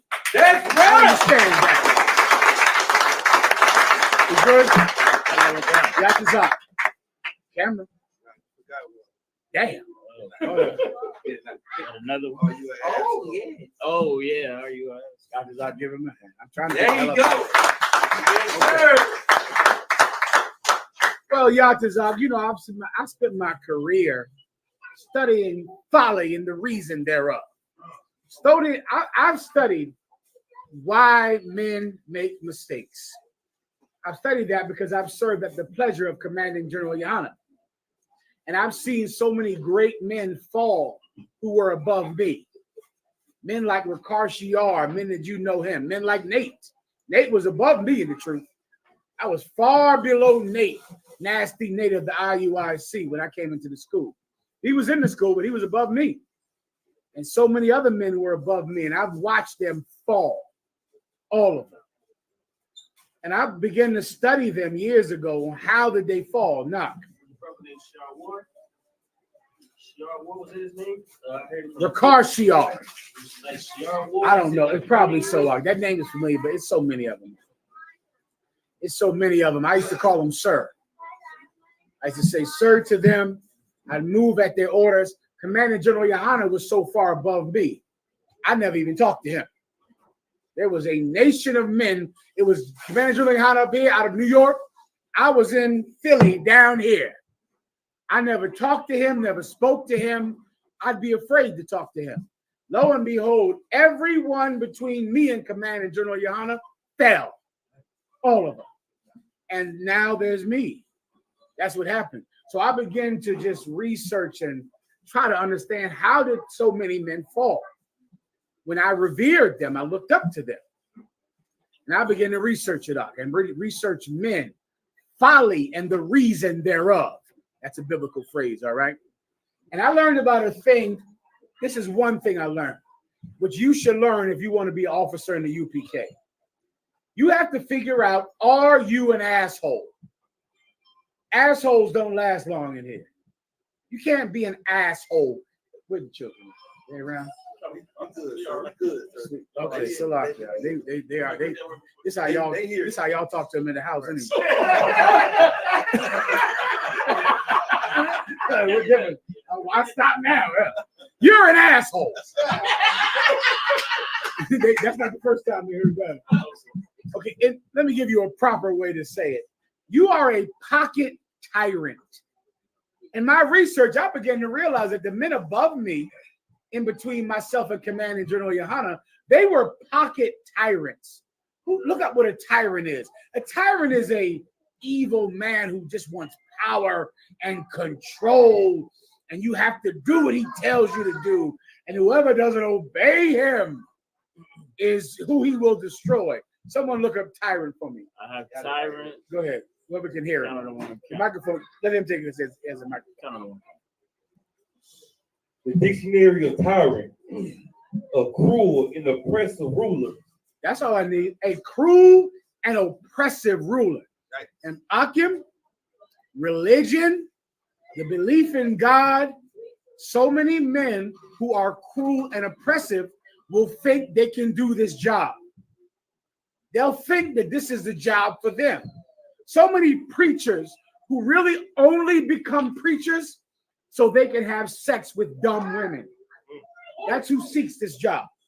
Because they know that because I'm the preacher, or I'm the reverend, or I'm the camp leader, women will have sex with me. Women will believe that I'm a man of God. And so because I'm a man of God, I can have sex with women. I can take their money. It's a natural fault that comes with being a man of God, with being a prophet.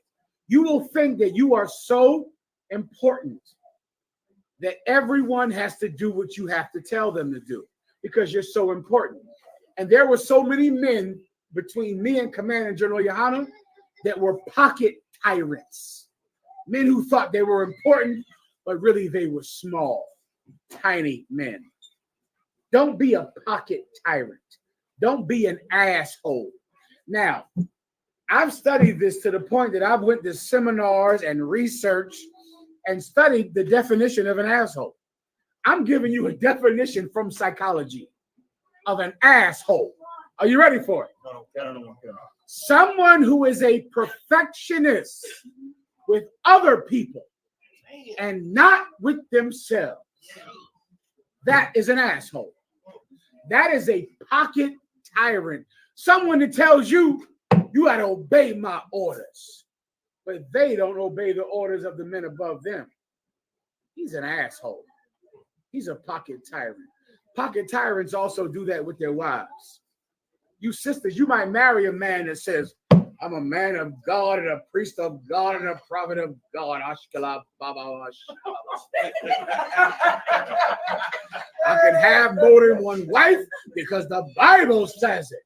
I don't want no man telling me what to do because I'm a man of God. And then he goes to the men above him and totally disobeys them. You sisters, you're in a bad way if you're married to that type of brother. It's a rough one.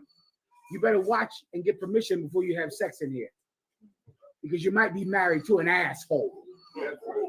You better be careful because if you go and break the 1-year rule and have sex with somebody because he came to you and said, well, I am priest and officer, and I'm a man of God, and I'm a prophet, and I can have sex with who I want to have sex with. And don't tell anybody because I ain't letting no man tell me what I do in my house. And you go, okay, I'll have sex with you. No problem. Then you're going to have sex with him, and you're going to go, well, did you tell your captain? Did you tell your general? See, keep it from him. We don't need him to know about it. Your husband is an asshole. He's a pocket tyrant. He's your husband, though. Sex is important. I can't undo it for you. You did it. It's done. Your husband is an asshole. There are women who have been married to assholes. Who's one you know of? Top of your brain. 1, 2, 3. Abigail. Abigail was married to an asshole. A pocket tyrant. She married him. If your husband is so adamant about the law in your house, adamant about you keeping the law, adamant about you treating him like he's a man of God, adamant about you treating him like a prophet, but he does not obey the men above him, your husband is an asshole. He's a pocket tyrant. You think he's your Lord. To me, he's tiny. He's a small little man. I wouldn't even really talk to him, really. I have someone else talk to him. I'm just being honest now. There are tyrants in here, pocket tyrants, assholes. I haven't gotten rid of all of them yet. I'm working on it. The Water Warriors. I'm working on it day and night. I'm working on it, making this school free of assholes, free of pocket tyrants. It's my pleasure. And it's what Commanding General Yohana has assigned me to do, because Commanding General Yohana is meek and lowly and humble. He's not an asshole. This cat, I met the Commanding General Yohana. Let me tell you what happened when I first came into truth. I was under a ton of assholes when I came into school in Philadelphia. And then one day I started to be around Commanding General Yohana. I remember saying, why is Commanding General Yohana out of Harlem more kind to me than this officer of 5,000? I remember thinking like, well, I'm with Commanding General Yohana. He's kind. This captain of 10,000 is an asshole. I thought it was because of his rank, but Commanding General Yohana far outranks him. And I started to put it together like, I'm not being treated like this because of rank. I'm being treated like this because he is an asshole. And I remember telling General Yohana, well, this officer of 5,000 is telling me I got to do this and telling me this and telling me that. He said, what? What? Oh, then there were councils. The 5,000s, the 10,000s left the truth. And then there was me. And I was left. And I'm trying to help you. There are men below you that are better than you. You better not be an asshole, or else I'm going to get rid of you. Better think how why y'all was Women, I'll give you the definition again. They are sticklers, stringent about you shutting your mouth because you're a woman. You got to shut your mouth. You don't decide who they marry. You can't tell them anything. You got to give them your check every 2 weeks. That bastard doesn't pay tithes. You understand me? That motherfucker does not pay tithes. And he is taking your paycheck every 2 weeks. He doesn't pay tithes. He doesn't give us any money. You know why? Because can't no man tell him what to do. But a man can damn sure tell you what to do. You're married to an asshole.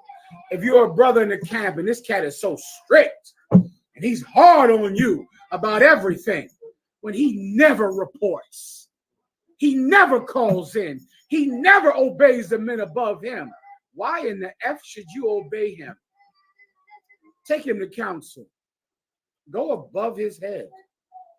Who cares about him?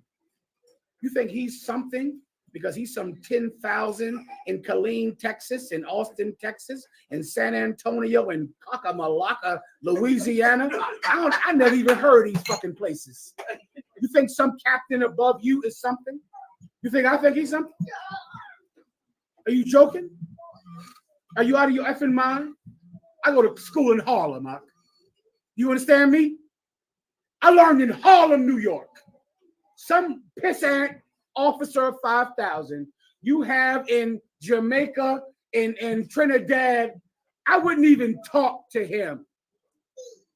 You can absolutely take him to counsel. You can do it. It must be done for integrity's sake, for us to maintain integrity, or else we will become like preachers. That's why the 1 year rule is so important now. The 1 year rule is such a litmus test to a man because it's that thing that you believe no one can tell you what to do in that thing. Everybody believes it, don't they? Right? You're such a man, you're such an officer, you're such a captain. And I'm telling you who you can have sex with and who you can't. An asshole can't take that. He decides who he has sex with. Can't no man tell him what to do when it comes to that. Can't no man tell him what to do with his money either. So an asshole will inevitably break the 1 year rule. He'll do it because he can't listen to anybody when it comes to such a personal, private thing. He will inevitably break the 1 year rule. He will inevitably not pay tithes and not be willing to support with his money because it's his. And he's a real man, isn't he? He's not. Are you scared of him? You scared of this faggot above you? He's only there because you don't take him to counsel. He wouldn't even be there. I'd get rid of him, and I wouldn't even probably have Kahan do it or Yatazak do it. I wouldn't even talk to him. I would just tell Yatazak to get rid of him. That's all. You think I'd mourn? You think it'd be a national day of mourning? You think anyone would even notice? They wouldn't. You think anyone noticed when Nasty Nate was kicked out of school? No one even noticed when he was gone. No one even knew. I'm not going to notice when your asshole is gone either. The problem is a lot of young men and women, you don't want to be courageous. You don't want to have courage. And you cannot be in this school without courage. So if you have a camp leader or an officer, 5,000, who is telling you what to do and he's cruel and mean, and he is not that way about his own personal conduct, report him. Tell the man above him. Tell someone about it. If you got some man telling you to give you his paycheck and give you your paycheck every 2 weeks, he doesn't even pay tithes and doesn't even report. Say, no problem. Here's my paycheck, and I'm calling the man above you. I'm reporting you. Do it. Do it. So then you can find out who you're married to. And then we'll find out that he told you to never tell anyone. This is what I never understand, Yatazak. When you're a woman in the school and your husband is telling you, don't tell Yatazak that we had sex. Don't tell Captain Kahan about this. What do you think of him? I know you can't answer this. Can someone answer this? Get an anonymous person to answer this. When you got a husband and you look at him like he's a priest of God and a disciple of Hashtala Baba Christ. And then he says, listen, don't tell anybody about this thing that we did. Don't you think he's scared to tell people? Don't you think that he's not brave? Because surely if he was such a big bad man, he would just say, Yatazak, Kahan, this is what I did. And I'm a man. But he doesn't do that. He doesn't. He tells you to keep it a secret. Secrets are for cowards, young warriors. They're for cowards. Your husband is scared. He's scared. Why'd you have sex with him? Because you are just like him. You're a stupid bitch and you're just like him. That's why you went and did it. Because you're a dumb and stupid bitch. And you hear the 1 year rule every day in class. And you broke that 1 year rule because you don't honor sex. You honor relationships. You deserve each other. One day I'm going to kick your husband out of school and you. And I won't even remember you. It'll be like nothing to me. I won't care about it at all. We're not Christians. We don't care about the people. That means nothing to us. People leaving the truth. Who gives a fuck? Who cares? What difference does it make? If you leave the school, what do I need? You? Another mouth to feed? Another woman to counsel? Another man to get out of jail? I'd rather you be gone before the Most High judges you, so I don't have to help you. What do you have? Nobody want to give it a shot. Sisters, no. I know you're out there listening. Your husband is in the truth, and he told you don't tell anybody this. You're married right now. We don't know. Say night. Listen, do it anonymously. Damn. What do you think about the man, the officer of 5,000, the captain of 10,000, the officer of 500? Don't cross him. He's a 50. He's a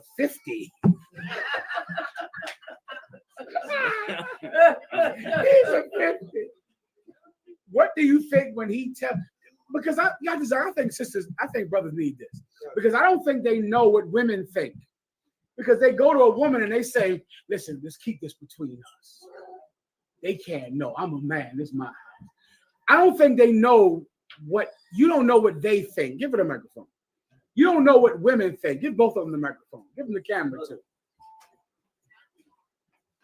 Please. She's gotta think he's a coward. There's no way she can respect him. How could she? Give her a hand.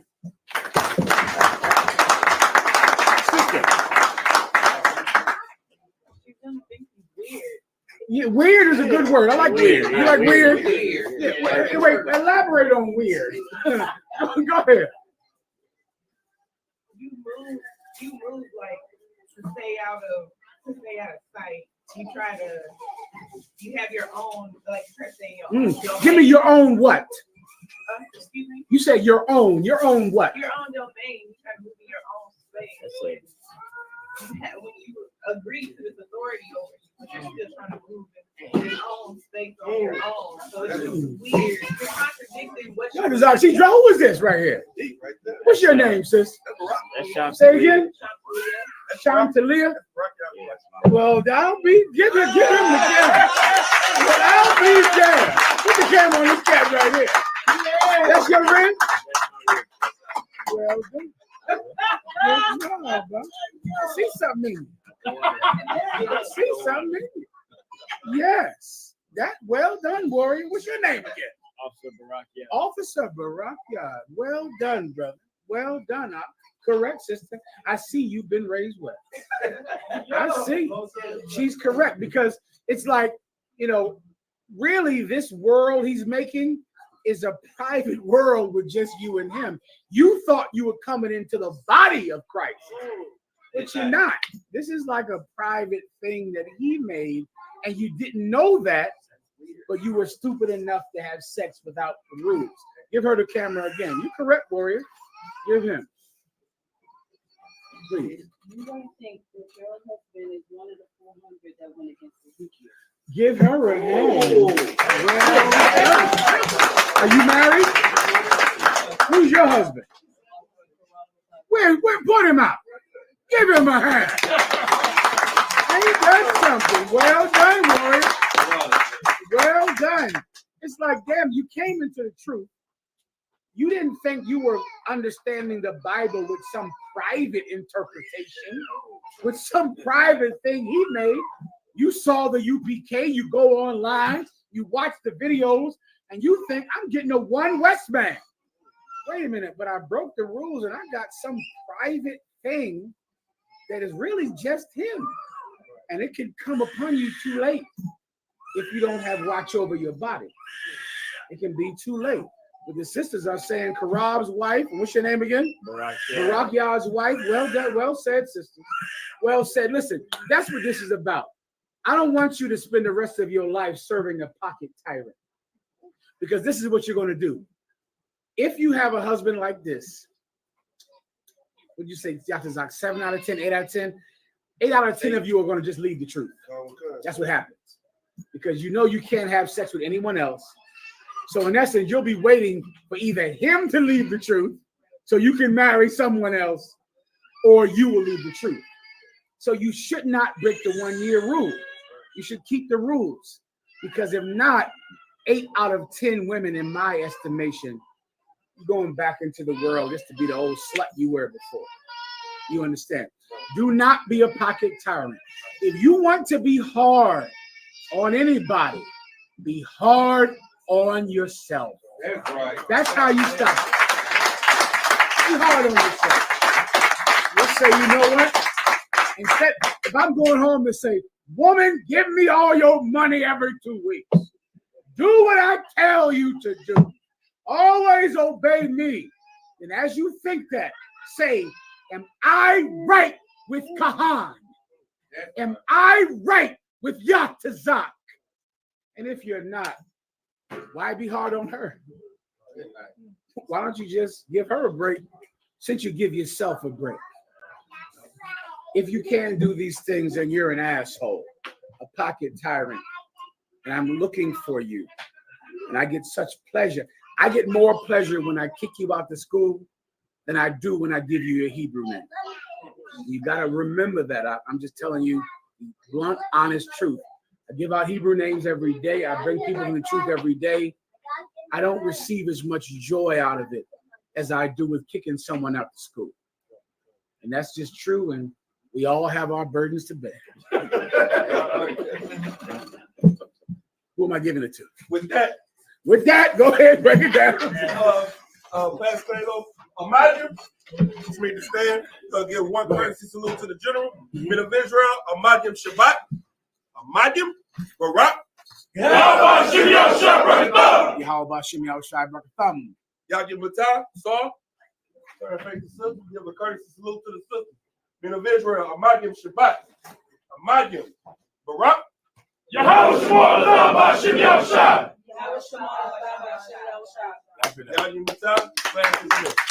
The class, give him the camera. The class is dismissed. Move about as you see fit. But could you tell the story about what happened out here in Killeen with the government? All right. Rob, you as well. Everyone, you just do whatever the hell you want to do. All right. I can do it better by playing the video. Oh shit! Right. So, we got the video. Also to read the Can they see him? Make sure they can get all this. All this we're having right now.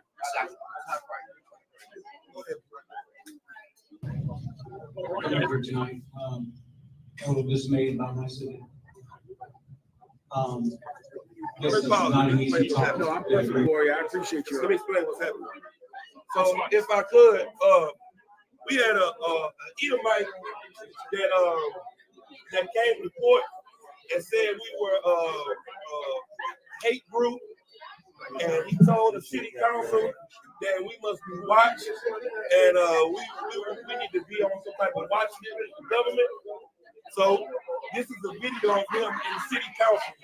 This is a video of him in city council making his statement before the city council. Right. Bring to you. We have a church called the like Hebrew Israelite Church here in downtown Killeen, right off of 8th.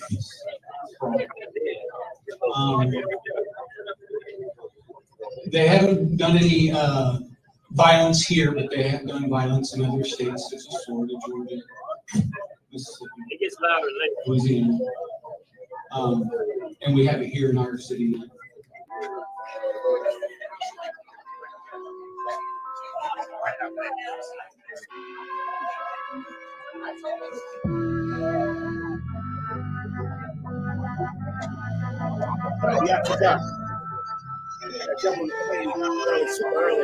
Anybody need counsel or anything?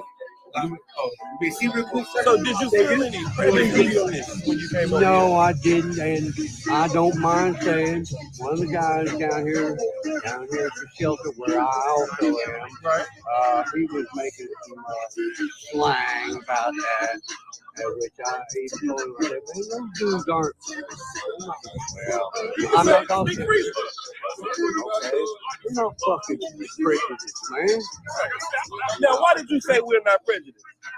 Because I don't know. I've never seen y'all here before, but sometimes occasionally come to this church. Pastor knows me, but I know when you had that hot meal on Sunday. Reviewed by the close event. Feel good. I understand. Well, yeah, we just wanted to make sure that your experience was a good experience. Right after those events, the Israelite school. I'm gonna give you that video because right after the video that they did about us, right? Pastor knows me. My brother I knew named Muhammad. But I know he said, hey, you had that hot meal on Sunday, and it is real good. Well, yeah, we just wanted to make sure that your experience. Watching the video, we like, what?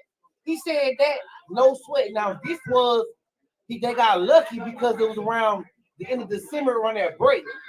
So we had to wait after that break. He came and showed up that when it opened back up in the council. And this is what the story going to read. But I want you to see that video, what he said about it, though. Show him that video, how he was talking crazy. Yeah, give him that right there. There we go. Very quiet. It's hard to hear. I have sometimes dismayed about my city. This is not an easy topic that I bring to you. We have a church called the like Hebrew Israelite Church here in downtown Killeen, right off of 8th.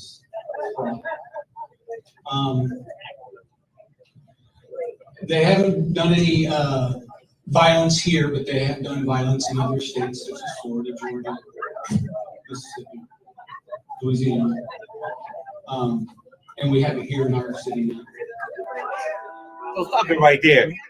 So he basically said he went to the council, right, and put the article. He went to the council and was like, "Hey, these so-called Black Hebrew Israelite group is down there in the city, but we ain't do no crime." So that upset us because one thing about it is you came from 1969. You cannot find no crime that we committed. So my whole thing is okay. So we went there, right? Now I'm gonna let the brother read it really quick. Go read it really quick for the journal, Papa Doc. Or you can go read it for the journal. Hey, put that article up on the thing. You got it? They can follow along. Go ahead. The Black Hebrew Israelites were conspicuous during the council meeting. There were 4 or 5 of them, some wearing a large Star of David on their chest and many with unique outfits and leather jackets. Resident Sean Price may have inadvertently brought them to the meeting because he mentioned them at a previous meeting, saying they were a hate group. Get it up. But Karad Yahawada, priest for Israelite School of Universal Practical Knowledge in Killeen, said that they were not a hate group. Get it on now. Well said. Please, get it on. We're for the Bible, says Yahawada, a member of the group who attended Tuesday's meeting at City Hall. We don't hate nobody. Yahawada said they regularly give out food and clothes to people of all colors. In fact, they were planning to do so again on January 20th at their headquarters in Killeen on 8th Street. He said the reason they showed up at the meeting was because they heard their name mentioned at a previous city council meeting. We have ears everywhere, he said. We don't commit crimes. Why would you go to the council and tell them like we're a problem? It don't make no sense to us. Ironically, they had intended to speak at that very meeting to clear the air about their group. But when the city council voted to remove non-agenda citizen comments, they were no longer able. So hey, the water, bring the water for that reading right there. So okay, so that happened, right? So they hit me up on the phone. I'm at the slave and everything. They called me. I gave them my statement. So they're like, why you ain't speak? And it was crazy that they did that because they see the ready to speak. We was the next one. But them devils in that thing acting the fool. Like they were not trying to hear it because our mayor is black. Like up there, the whole council is nothing but black and Hispanics, down here in Killeen, Texas. So I'm like, okay, they want to do it like that. So we had the food drive. The food drive came up. That's when we shut it down. I'm talking about we had lines around the corner. All races, you heard me? Then the Killeen Daily Herald came up here and interviewed us, and that is what brother officer, what's his name? He ready. The short one. Right. So he brought it out during the that's how he was coming out here. That same day, you got it when he brought it out?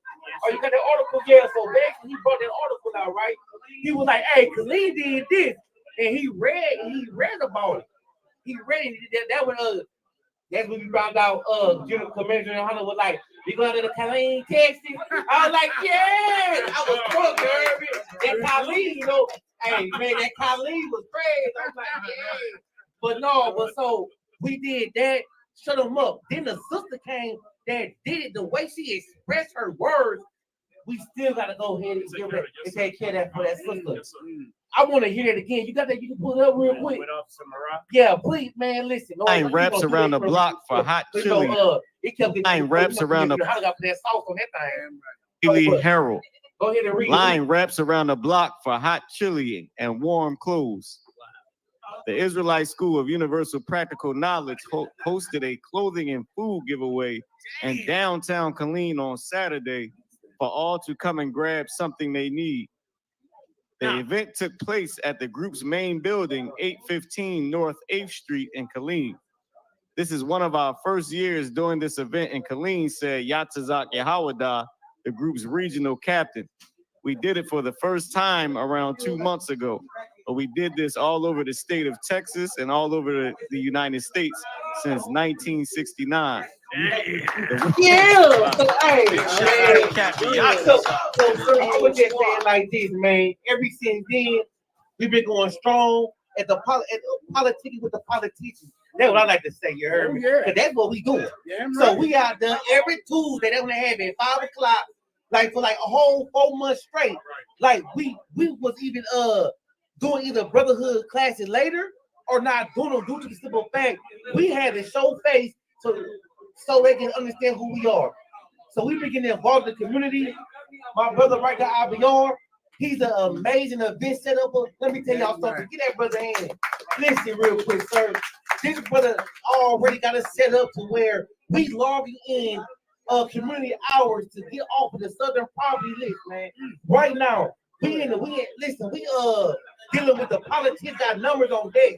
We got the mayor number in Killeen and in Nolanville. So I'm gonna tell you, sir, we out here doing what the Lord wants to do.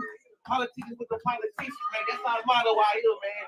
But that's all. That's really it. Now, hey. So right now we supposed to be waiting to get together, me and Yatazak, with the brother, because he's so-called fearful of life. So he's gonna give us some counsel and everything. We're gonna do it privately. We still waiting on that date so we can cut it up. But like I say though, sir, we out here busy, man. They gonna know something about us, man, for real. Because the man Junior Hunter out here doing this thing, man. Let me tell you about quick. Go ahead, sir. Please do. Let me tell you a word. And Captain Kahan, Captain Yatazak, they give Commandant General Yohana excellent reports about what you brothers are doing around here. The water, sir. And Commandant General Yohana is highly impressed with your zeal and your competence. You brothers are rightful soldiers out here, brother. I don't want Commandant General Yohana wanted me to come out here because he's proud of you all. He saw what you did with that mayor and with that city councilor, and he was highly impressed. Well done to all of you brothers. Well done. You keep doing it. The Lord said, Christ said, occupy until I come. There's going to be places all throughout Texas that these cities are going to give themselves to you until Jesus Christ returns. And you want to make life better for the people who are under your command. Well done, Roy. Hey, the water, sir. The water you use, man. Come, Yasha. Well done, Roy. Hey.